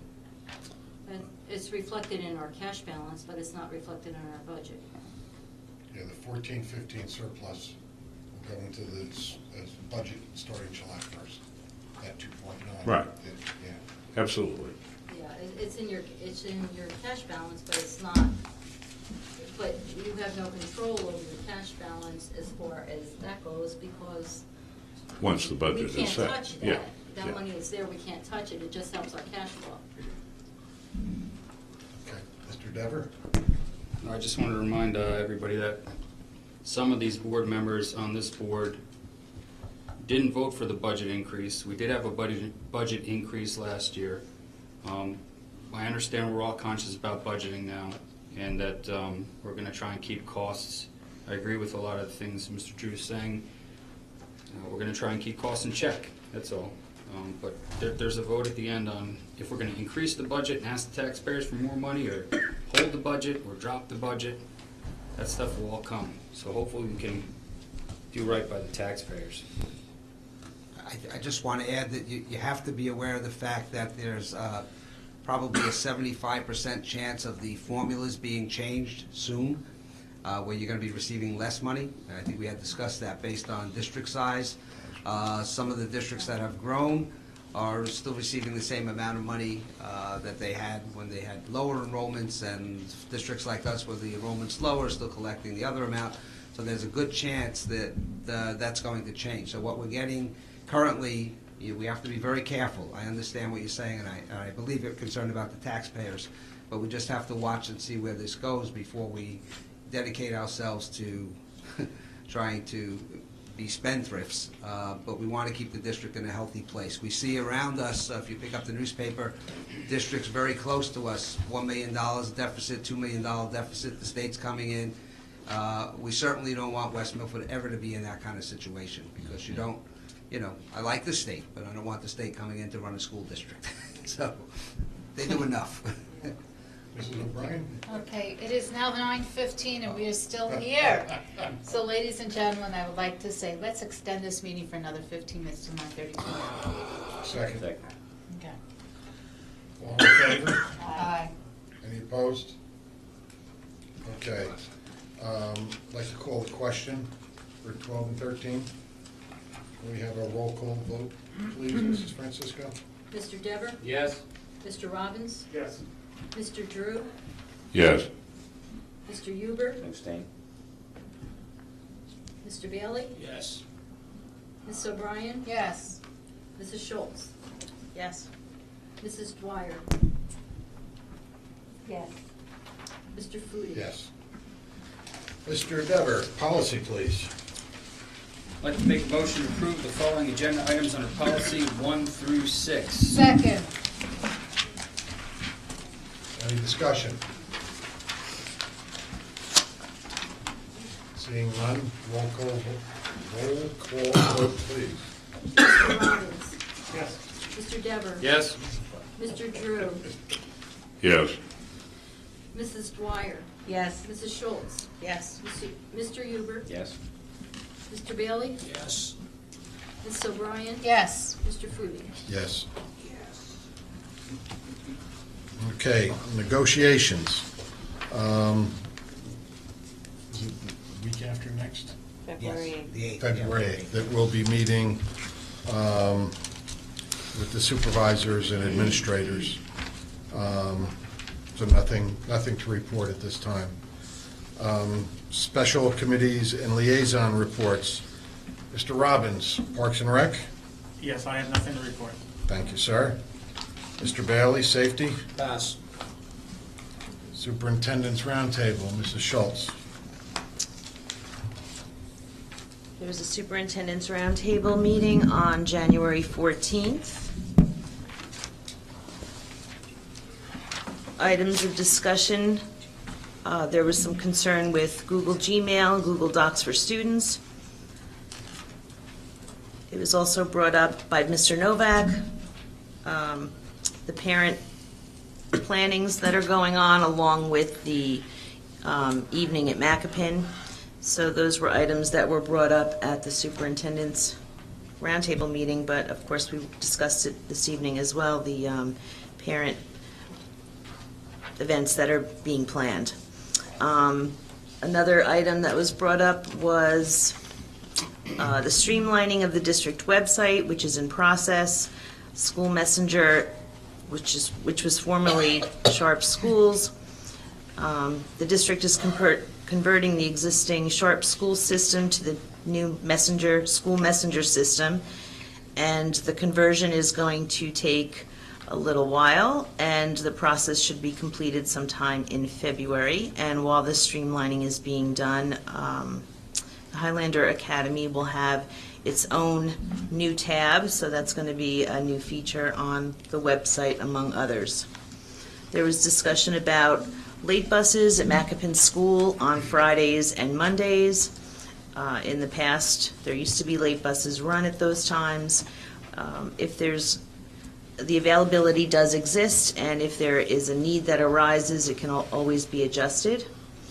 There was discussion about the duties of the high school nurse at the high school and how busy the nurse is, and how there's shared nurses throughout the buildings, and sometimes that could be problematic at the high school. So that was going to be looked into further. There were some issues or discussion on the high school walkway request and Macapin's school walkway. The painting with the bright fluorescent paint was already repainted at the walkway at Macapin, and one of the requests at the high school with regard to a walkway concerns the transportation side of the parking lot, but that is an issue because it's a town road and there's a process that needs to be followed. So it was being brought to the attention of Eric Sanby, and he would have to discuss it with the town because there's a process. So I'm not sure where that's going to leave that topic for a walkway, but right now it's being looked into. Also a discussion about the Parent Climate Survey, which was a state-generated survey, and the district chose to participate in it. Right now, the high school and Macapin character committees are going to be meeting, and they're going to go through the survey data, which staff, parents, and students responded to, and the results will be posted on the district website, and the goal of the survey is to identify areas of concern and make changes where needed.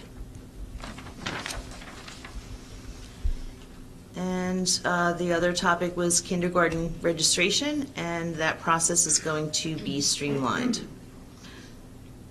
And then there were follow-ups that were already discussed, so that's it for the superintendent's roundtable. There's another meeting February 25th.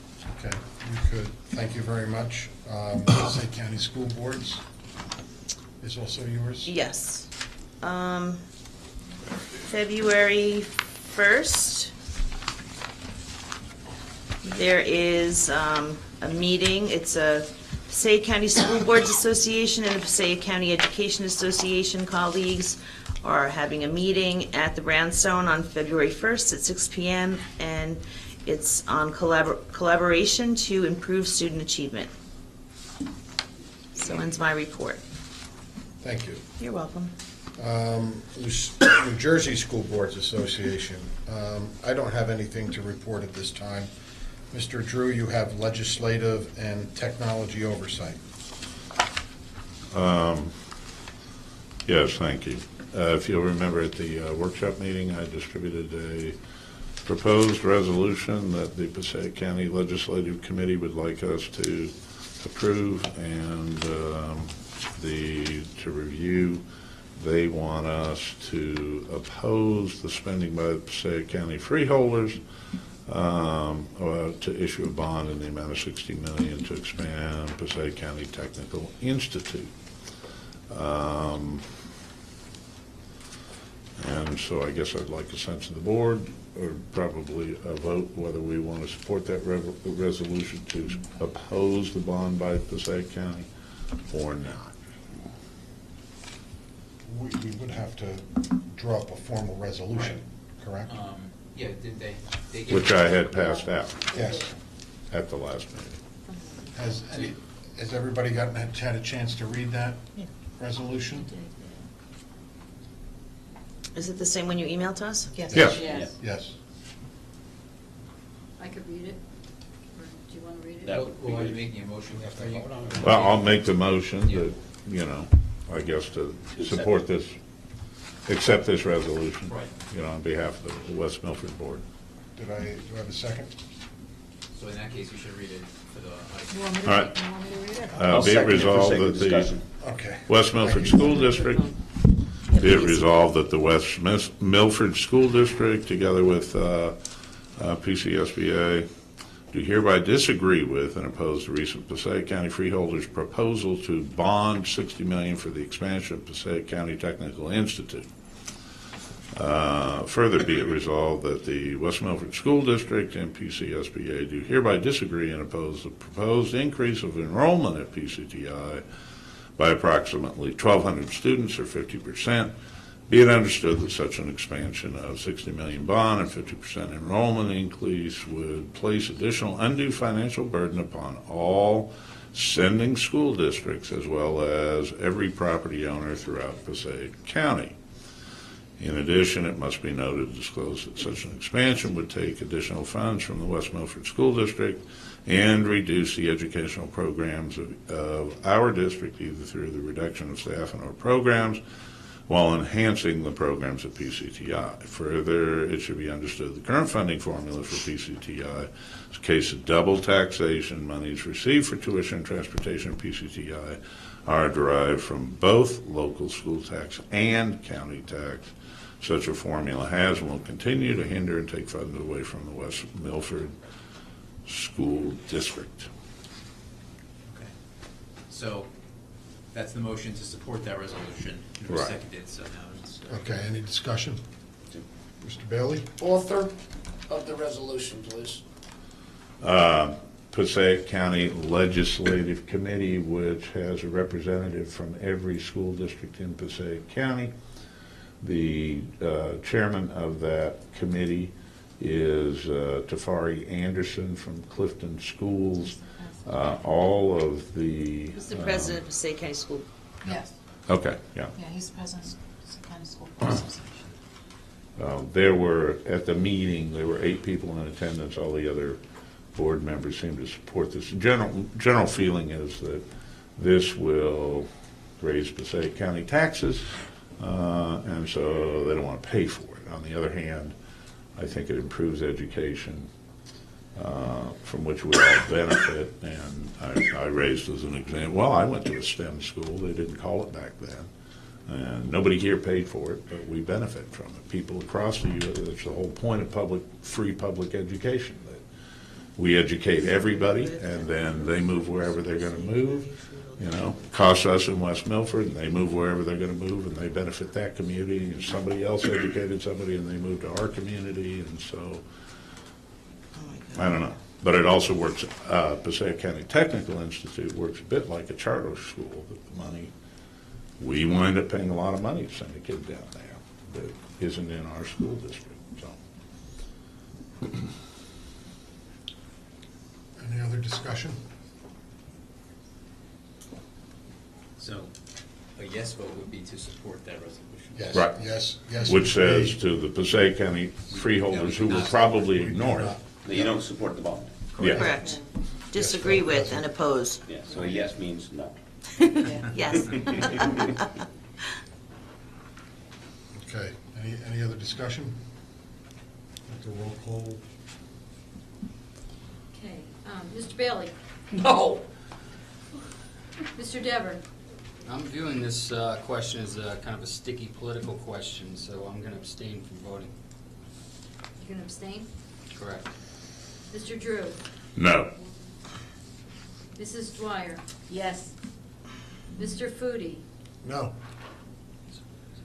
Mr. Huber? No. Wait a minute. If we vote yes, we're saying that we don't want this, right? Correct. Okay, thank you. So what's your vote, yes? Yes. Her vote was a yes. Okay. I vote is yes. Mr. Huber is no? Mrs. O'Brien? No. Mr. Robbins? No. Mrs. Schultz? Yes. Okay, so that fails. Okay, motion is defeated. So we comment? Thank you. Yes or not? Well, the result of that means that, we would support a $60 million bond referendum. No, it means the West Milford Board is not taking a position with Yes. regard to the Yes. Passaic County We're not freeholders. opposing it. We're not opposing it. And, Right. and I think that there's a lot of parents out there who would like to send their kids to PCTI. Yes, it has the potential to hurt the district a little bit financially by us paying to send our kids there, but I don't want to deny the right of a child who wants to get their education there. So that was why I voted no. Mr. Bailey? Mr. Roselli, when you vote no against the resolution was put forth by the Passaic County School Boards Association. They authored it. Right. And their position is against the freeholders. Correct. Mm-hmm. Right. Excuse me, I'm talking to an attorney. Do I have that privilege? So when you vote no against the resolution, you're supporting the freeholders or voting against them? You're really doing neither. You're That's good enough. yeah. Right Okay. down the middle. Okay, Okay. no more. Thank you. Enough. Thank you. You answered my question. Okay, Mr. Drew, would you continue with your report on legislative and... And beyond that, I didn't see anything. I didn't spend the time that I normally do on this, but I didn't see anything that jumped out. Are you aware of anything, Barbara, that's important No, I think that legislatively? they're pretty quiet right now because the governor's not around. Mrs. O'Brien, West Milford Education Foundation? We will be meeting next week. For the record, the Taste of the Highlands will not be taking place this year. We're replacing it with a fundraiser, but until everything is solidified, I will not be announcing what we're going to be doing. But we've been working very hard, and it should be something different, something fun, something for the community, something for our teachers to come out and have fun. So I will be happy to hopefully even do a PowerPoint presentation next month. Don't hold me to that, Kevin. Oh, we're holding it. Oh. Mr. Dever, Township Board of Ed Joint Committee. Thank you. Jim and I both attended a committee meeting with town council members Michelle Dale and Lou Signorino. We discussed the Hillcrest building, some maintenance concerns surrounding the property in the building. We also briefly discussed the Walsh property, and I have spoken with Barbara on a few of the questions that were raised at this time. And that's about all the information, unless you have something else to add. No, I think the rest will discuss with the board in executive session. There were a bunch of things brought up by the township, and I won't go into it at this time, but they'll be addressed. All right, old business. Anything under old business? Before I move forward, it's 9:30. Yeah. I would like to give us another 15 minutes, hopefully we only use 5, to 9:45. I second it. All in favor? Aye. All right. Thank you. Mrs. Schultz. Old business. I'm just wondering, Barbara, if you have an update on PK as a polling place while schools are in session? Say that again? I didn't. Update on Paradise Knoll as a polling place while schools are in session. I did speak to the township administrator, and she said that that's not possible. What's not possible? We cannot change the polling district. It has to stay as it is. Of course it's So- There's a first aid house there, though. I don't understand. I'm sorry, what? There's a first aid building there, and I don't believe it's accessible, ADA. And there would be, I'll ask her to put it in writing, but she said it's not possible. okay. I think you should get it written. Anything else under old business? Seeing none, like to close old business. A Second. Thank you. All in favor? Aye. Any opposed? All right. New business. Okay. Mr. Dever. I have a couple things I wanted to bring to everybody's attention. Back in January 5th, on the board reorganization resolutions, if we go down to Resolution 1, it sets forth the times of the meetings, commencing at 7:30 PM to end at 11. I would like to make a motion to revise that to, say, 7:30 to 10, and keep us on track and get us out a little bit earlier. It's probably helpful to staff, it's helpful to other people who have jobs where they have to get up very early in the morning. I know there's times that we'll run later than that, and we can always make an adjustment on that time, but I would just like to put it forth a resolution to amend that from 11 PM to 10 PM, if possible. We're half an hour out right now from 10 PM, so we'll probably have to extend tonight's meeting, but. For both meetings, both types, or just regular, Yes, or? yes, please. I just need a second. Anybody second? Discussion? I don't think it's. Can we start at 7? Miss I'm sorry. Miss O'Brien.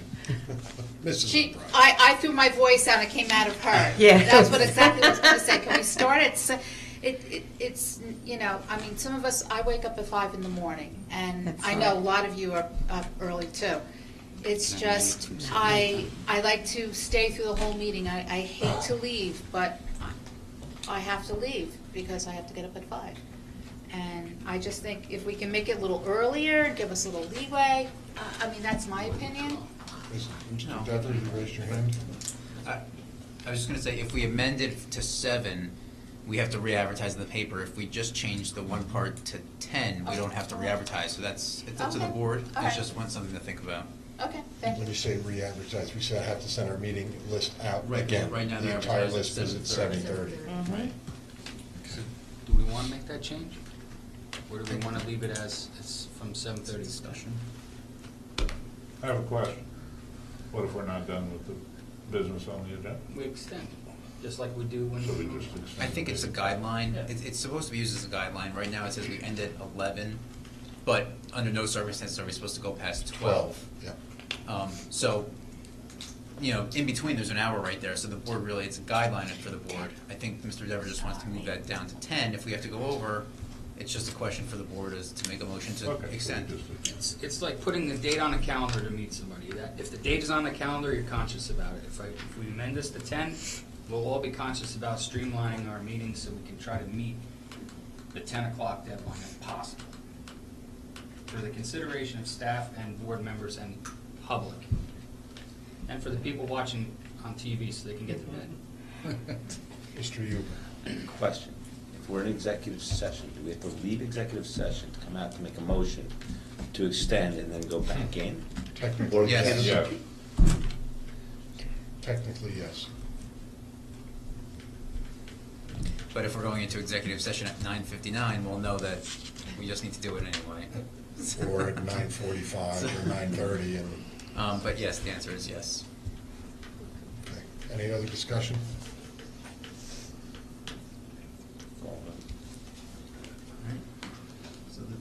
Right? You want to vote on it? You want to vote? I mean, there's a motion. There's a motion, so I didn't know. it's gotta be a roll call. Mr. Bailey? Yes. Mr. Dever? Yes. Mr. Drew? Pass, I want to think about it. Mrs. Dwyer? Yes. Mr. Foodie? I'm gonna abstain. Mr. Huber? I think we're going to be making lots of motions to extend, so I'm going to say no. Ms. O'Brien? Yes, please. Mr. Robbins? Yes. Mrs. Schultz? Sure, yes. Mr. Drew? All's in your court. No. Motion carries. All right, so that just will be amended to 10 o'clock. We have an item, hand carry. I know Mr. Rashika spoke about it, but we didn't vote on it.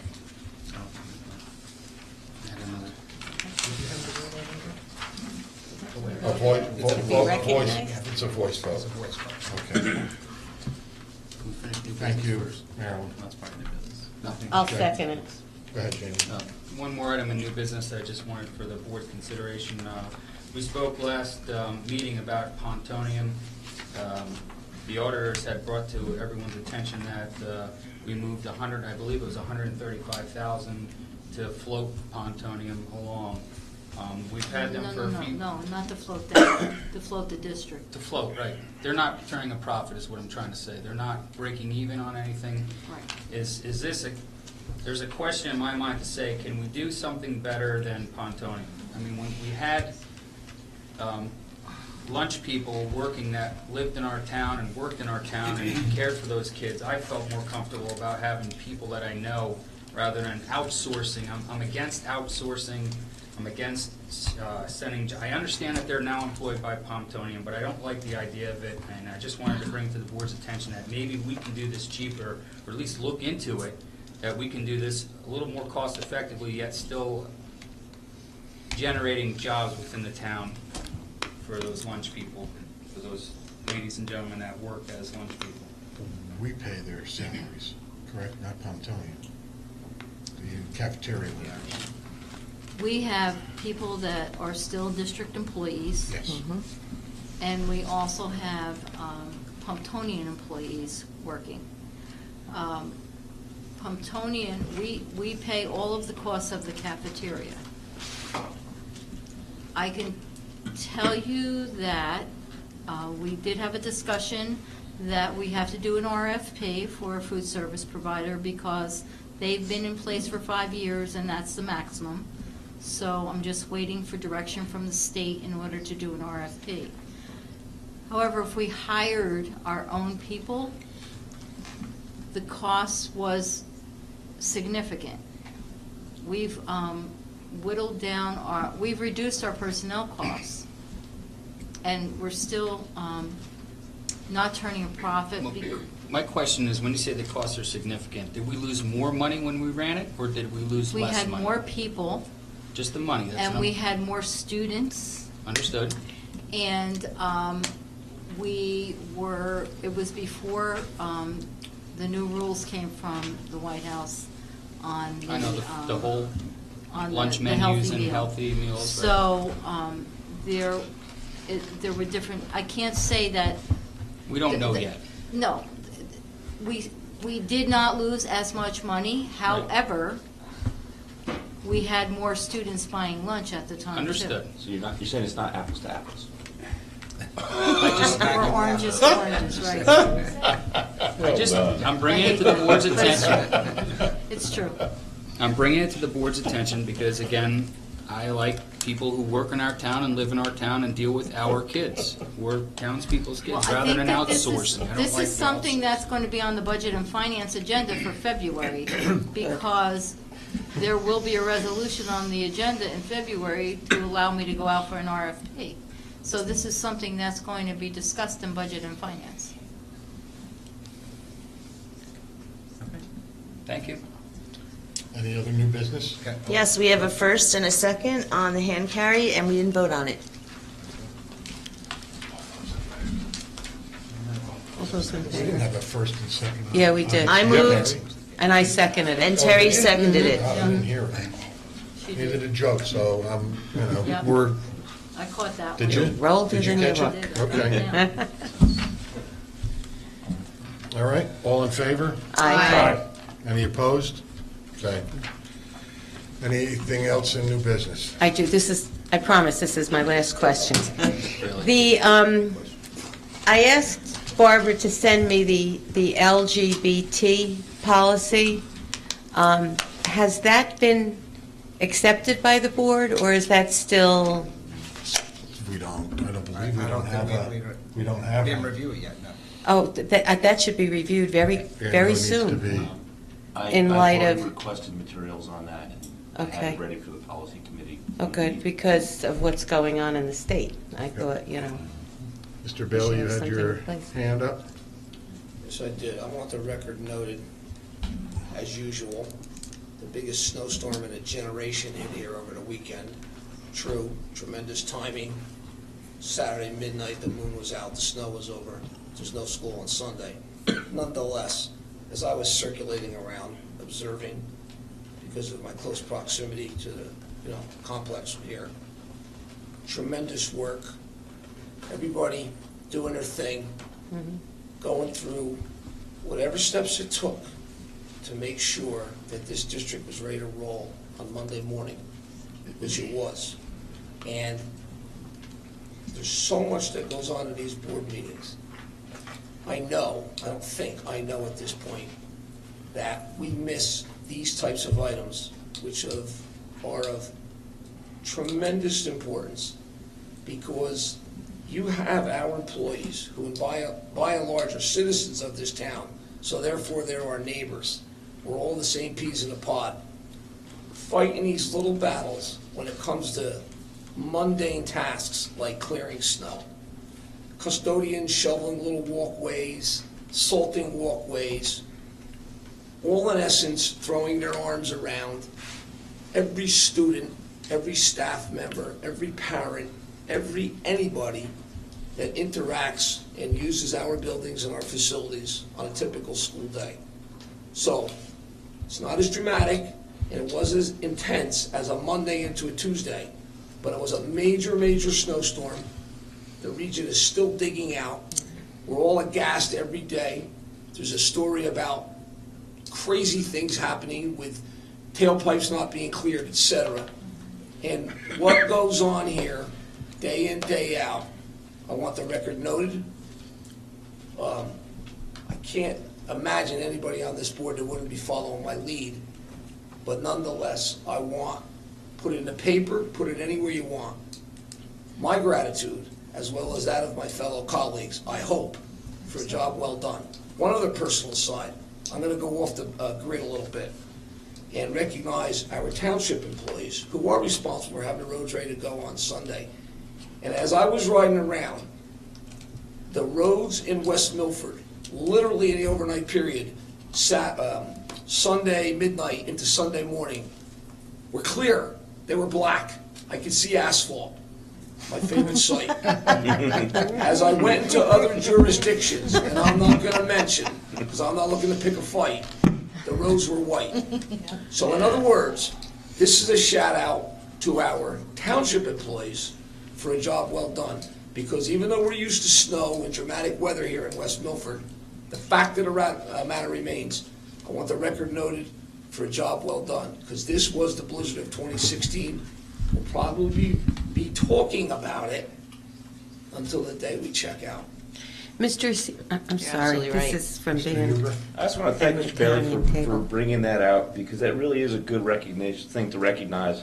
I happened to be out very early on Sunday morning with the scouts, and he's absolutely correct. Everything was completely cleaned up the night before. And there's a lot of towns in the area that couldn't manage to get schools open on Monday, and we were open.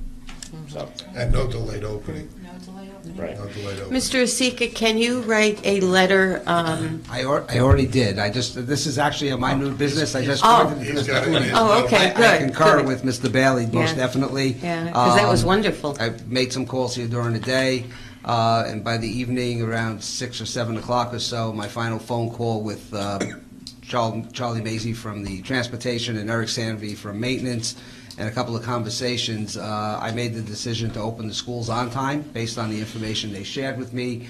It was a plan that we discussed on Friday, the what-ifs, and they followed through exactly as planned. I can't say, there was actually from the town as well, but I know that our people did an excellent job. I wrote to both of them, said share the email with the entire staff in both departments for making this possible. I can tell you that I received at least 5 phone calls on Sunday night from other superintendents in other areas saying, when are you putting up your delayed opening or your closure? And I said, I'm not. And they thought I was crazy.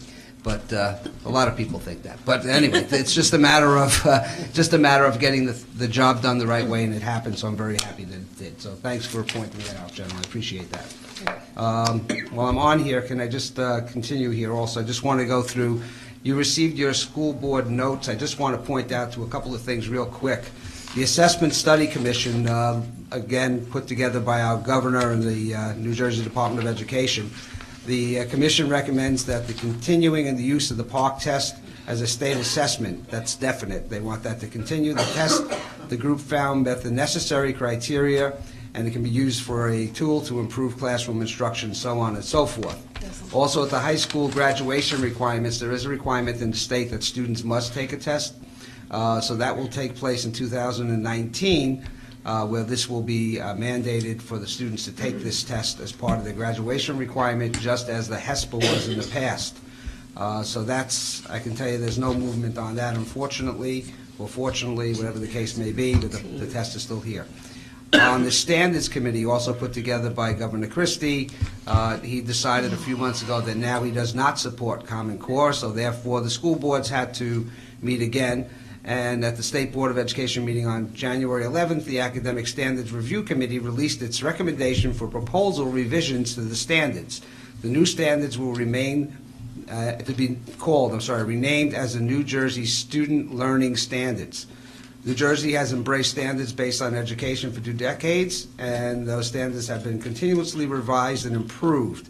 That's according to the president, Dr. Feinsall.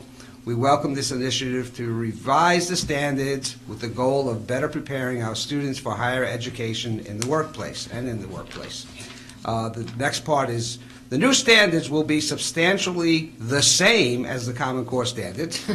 Kimberly Harrington, NJDOE's Chief Academic Officer, noted at the meeting that the state was not looking to develop a whole new set of standards, but simply to improve upon the existing ones.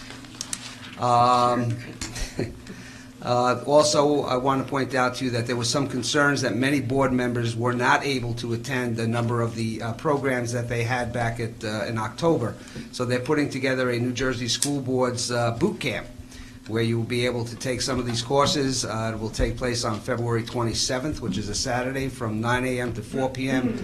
at the Princeton Marriott. You can go there and spend the day and perhaps have your spouse meet you for dinner and make a nice day out of it. But they will be issuing credits and everything else that you need. So there is a nice list of programs and courses that you can take if you want to on that date. And finally, on this information, February 27th. the School Board's Technology Conference, they're actually having a conference on March 3rd. That will be a full-day conference as well. And that is again, Princeton Marriott Hotel and Conference Center. So if you're interested in technology and you want to see some of the proposals they have here and equipment, that's the date, March 3rd, which is a Saturday as well. I also wanted to share with you, the New Jersey Education broadcast today that I received mentioned that there were 20 bomb scares in 11 school districts over the last 2 weeks. It's an epidemic. And we've had our own share of that. I could say honestly that the last lockdown that we did, the stay-in-place that we had here, was not a bomb scare. It was a totally different situation, and we had plenty of time to investigate it, and the school administrators at the high school did an investigation, and we were able to rectify that problem, and therefore we did not leave the building. So I know there's some chatter out there about different scenarios. Bottom line is it was not a bomb scare. I just want everybody to know that. But we are concerned with the number of either students creating these situations or these robocalls that are coming in and everything else. So we will, with the Safety Committee, continue to review our plans and make sure that we're in as safe a place as possible. Thank you. 1 second, Jamie. I'd like to extend the meeting for another 10 minutes Second. till 10 o'clock before we go into executive session. All in favor? Aye. Any opposed? Thank you. Mr. Dever. Just wanted to comment quick about the park testing. It's very troubling, almost appalling that, 35 to 40% of the people out there, parents and students, said, we're not going to do this, yet the state's not listening. It would be amazing if we can get 35 to 40% of anybody to agree on something. You mentioned that in 2019, park testing will be mandatory, so this year, next year, 2018, I guess there'll still be refusals out there for the population that's... Unless there's some kind of a change or and they can come up, I don't know the answer to that, but certainly I think if it lasts that long, maybe there will be modifications that will address the issues that people have. It's a shame. It's disgusting. So, Mr. Huber, you had your... Yes. Since our meeting time now ends at 10, I'll make a motion to extend. I think that we have an unusual amount of stuff for the executive session. Am I right? Yeah, we have a bunch. I'll move to extend to 11:30. The meeting? Mm-hmm. Yeah. Okay. Second? Do we have a second? I'll make, Second. I'll- There won't be an executive session I'll- otherwise. Yeah, I'll make the second. Any discussion? All in favor? Aye. All opposed? Nay. Should Nay. I do a roll Nay. call? Yeah, Well, we have to have it, it's just, we Yeah. gotta try and streamline it. gotta move earlier along. than just the 30th, right? Can we move it to the next meeting? Well, no, because there's one. No. Some of it, Okay, maybe. this is Some of to it, I mean, extend to some of it. 11:30. Can we be Mr. quick? Bailey? I hope so. Mr. Dever? Yes, because maybe we can get it done earlier than 11:30. Mr. Drew? Yes. Mrs. Swire? Yes. Mr. Foodie? To extend to 11:30, yes. Mr. Huber? Yes. Ms. O'Brien? No. Mr. Robbins? No. Mr. Schultz? No. Mr. Dever. Yeah, just point of privilege, you know, if people just start walking out on these meetings, the meeting is over. I mean, once enough board members say that's it, so, We don't have a quorum. that's it. Oh, can we go into executive session? All right, any other new business? Mr. Baruden, or Dr. Baruden, I'm sorry. Quite all right. I just wanted to take this opportunity, this is my last board meeting while I'm in West Milford, and I just wanted to take the opportunity to thank everybody for making the last 2 years really very, very enjoyable opportunity for me. It's been a real privilege for me to work here, and especially a privilege to work with Dr. McQuaid and kind of quote-unquote mentoring her for the last year until she took over in October, and I found that to be a great opportunity for me, because I usually don't get to work hand-in-hand with the people who succeed me. This is my 5th interim, and so I usually just meet for a few hours in between, and then I move on. So this was a great opportunity. It's been a very big privilege for me to work here. Those of you who have been singular to a district for a long time sometimes don't see it like the way I do. This is my 9th school district. And if pension rules allowed, I would be petitioning Dr. McQuaid to let me stay on for a little bit longer, but so it is, I can't stay. But it's a wonderful, wonderful place to work. And I think the thing that makes this place so unique, excuse me, is the esprit de corps. No one ever says it's not my job. No one ever says no. They all work together to find solutions. So once again, thank you very, very much for this opportunity. I wish you all the best of luck. Particular thanks to Tony and Dan and Barb and Liz. I've made some good, strong professional, personal relationships here that I hope to continue. And I really do wish you all the very best of luck. Thank you.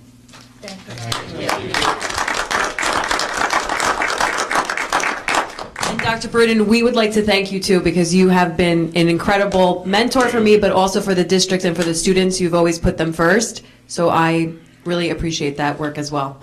And I know that the board does as well. Thank you. We like you so much, we'd love to have you stay gratis if you would. I'm just 6 numbers away. Good luck in your new district, and thank you, Dr. Baruden. Well, I'm just 6 numbers away from working projects. Any other new business? Seeing none, I'd like to close new business. second? Second. All in favor? Aye. Any opposed? Okay, petitions and requests. Petitioners who have requested to speak prior to the meeting will be first with 5 minutes for each petitioner for a period of 30 minutes, and then time permitting, other petitions and requests limited to 5 minutes per petitioner will be allowed until the 30-minute period transpires. All speakers are asked to give their full name, spell their last name, and provide their address. Speakers may not use the names of students during petitions and requests. I see a hand up in the back there, Mr. Seidowitz. First, I am so sorry. I just can't keep my mouth shut. Will Seidowitz, 694 Lakeshore Drive. I'd like to revert to Mr. Robbins' statements during the siding replacement discussion. He asked if there was a prioritized list, and I'd also like to make note of Mr. Bailey's concern of micromanaging. However, I think it's fair to wonder if the building and grounds supervisor has a prioritized list that could be provided for board members. That way it just is kind of out there. That way that won't be an issue to come up again. And also, in terms of the budget itself, I think the crux of any bureaucratic problem is personnel liabilities, from federal to school districts. That's just my 2 cents. Thank you very much. Thank you, Will. Anybody else like to speak? Seeing none? I'd like to close petitions and requests. Second. All in favor? Aye. Any opposed? Ms. O'Brien, Yeah. Mrs. O'Brien, would you read the resolution for executive session, please? Sure. At 9:57 PM, I'd like to make a motion to go into executive session for the purpose of discussing the superintendent's search, personnel negotiations, matters of attorney-client privilege, as well as the Wallish Estates and student matters. Okay. All in favor? Aye. Any opposed? Okay, we'll retire into executive session. Are we going in the back room? Yeah, either one of these two rooms is open. Okay. Thank you. Whichever one is closest.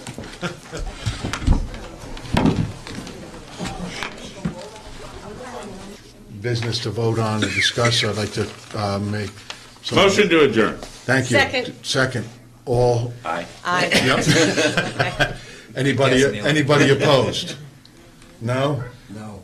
The meeting is officially adjourned, 11:25. Where are we meeting tomorrow night? Did Debbie already That's leave? over at the board. Did Board Marilyn office, already leave? yeah. Hey, Terry, before you go away, can you give me 5 minutes? Barbara, when's And the Rodney. person scheduled for? For what?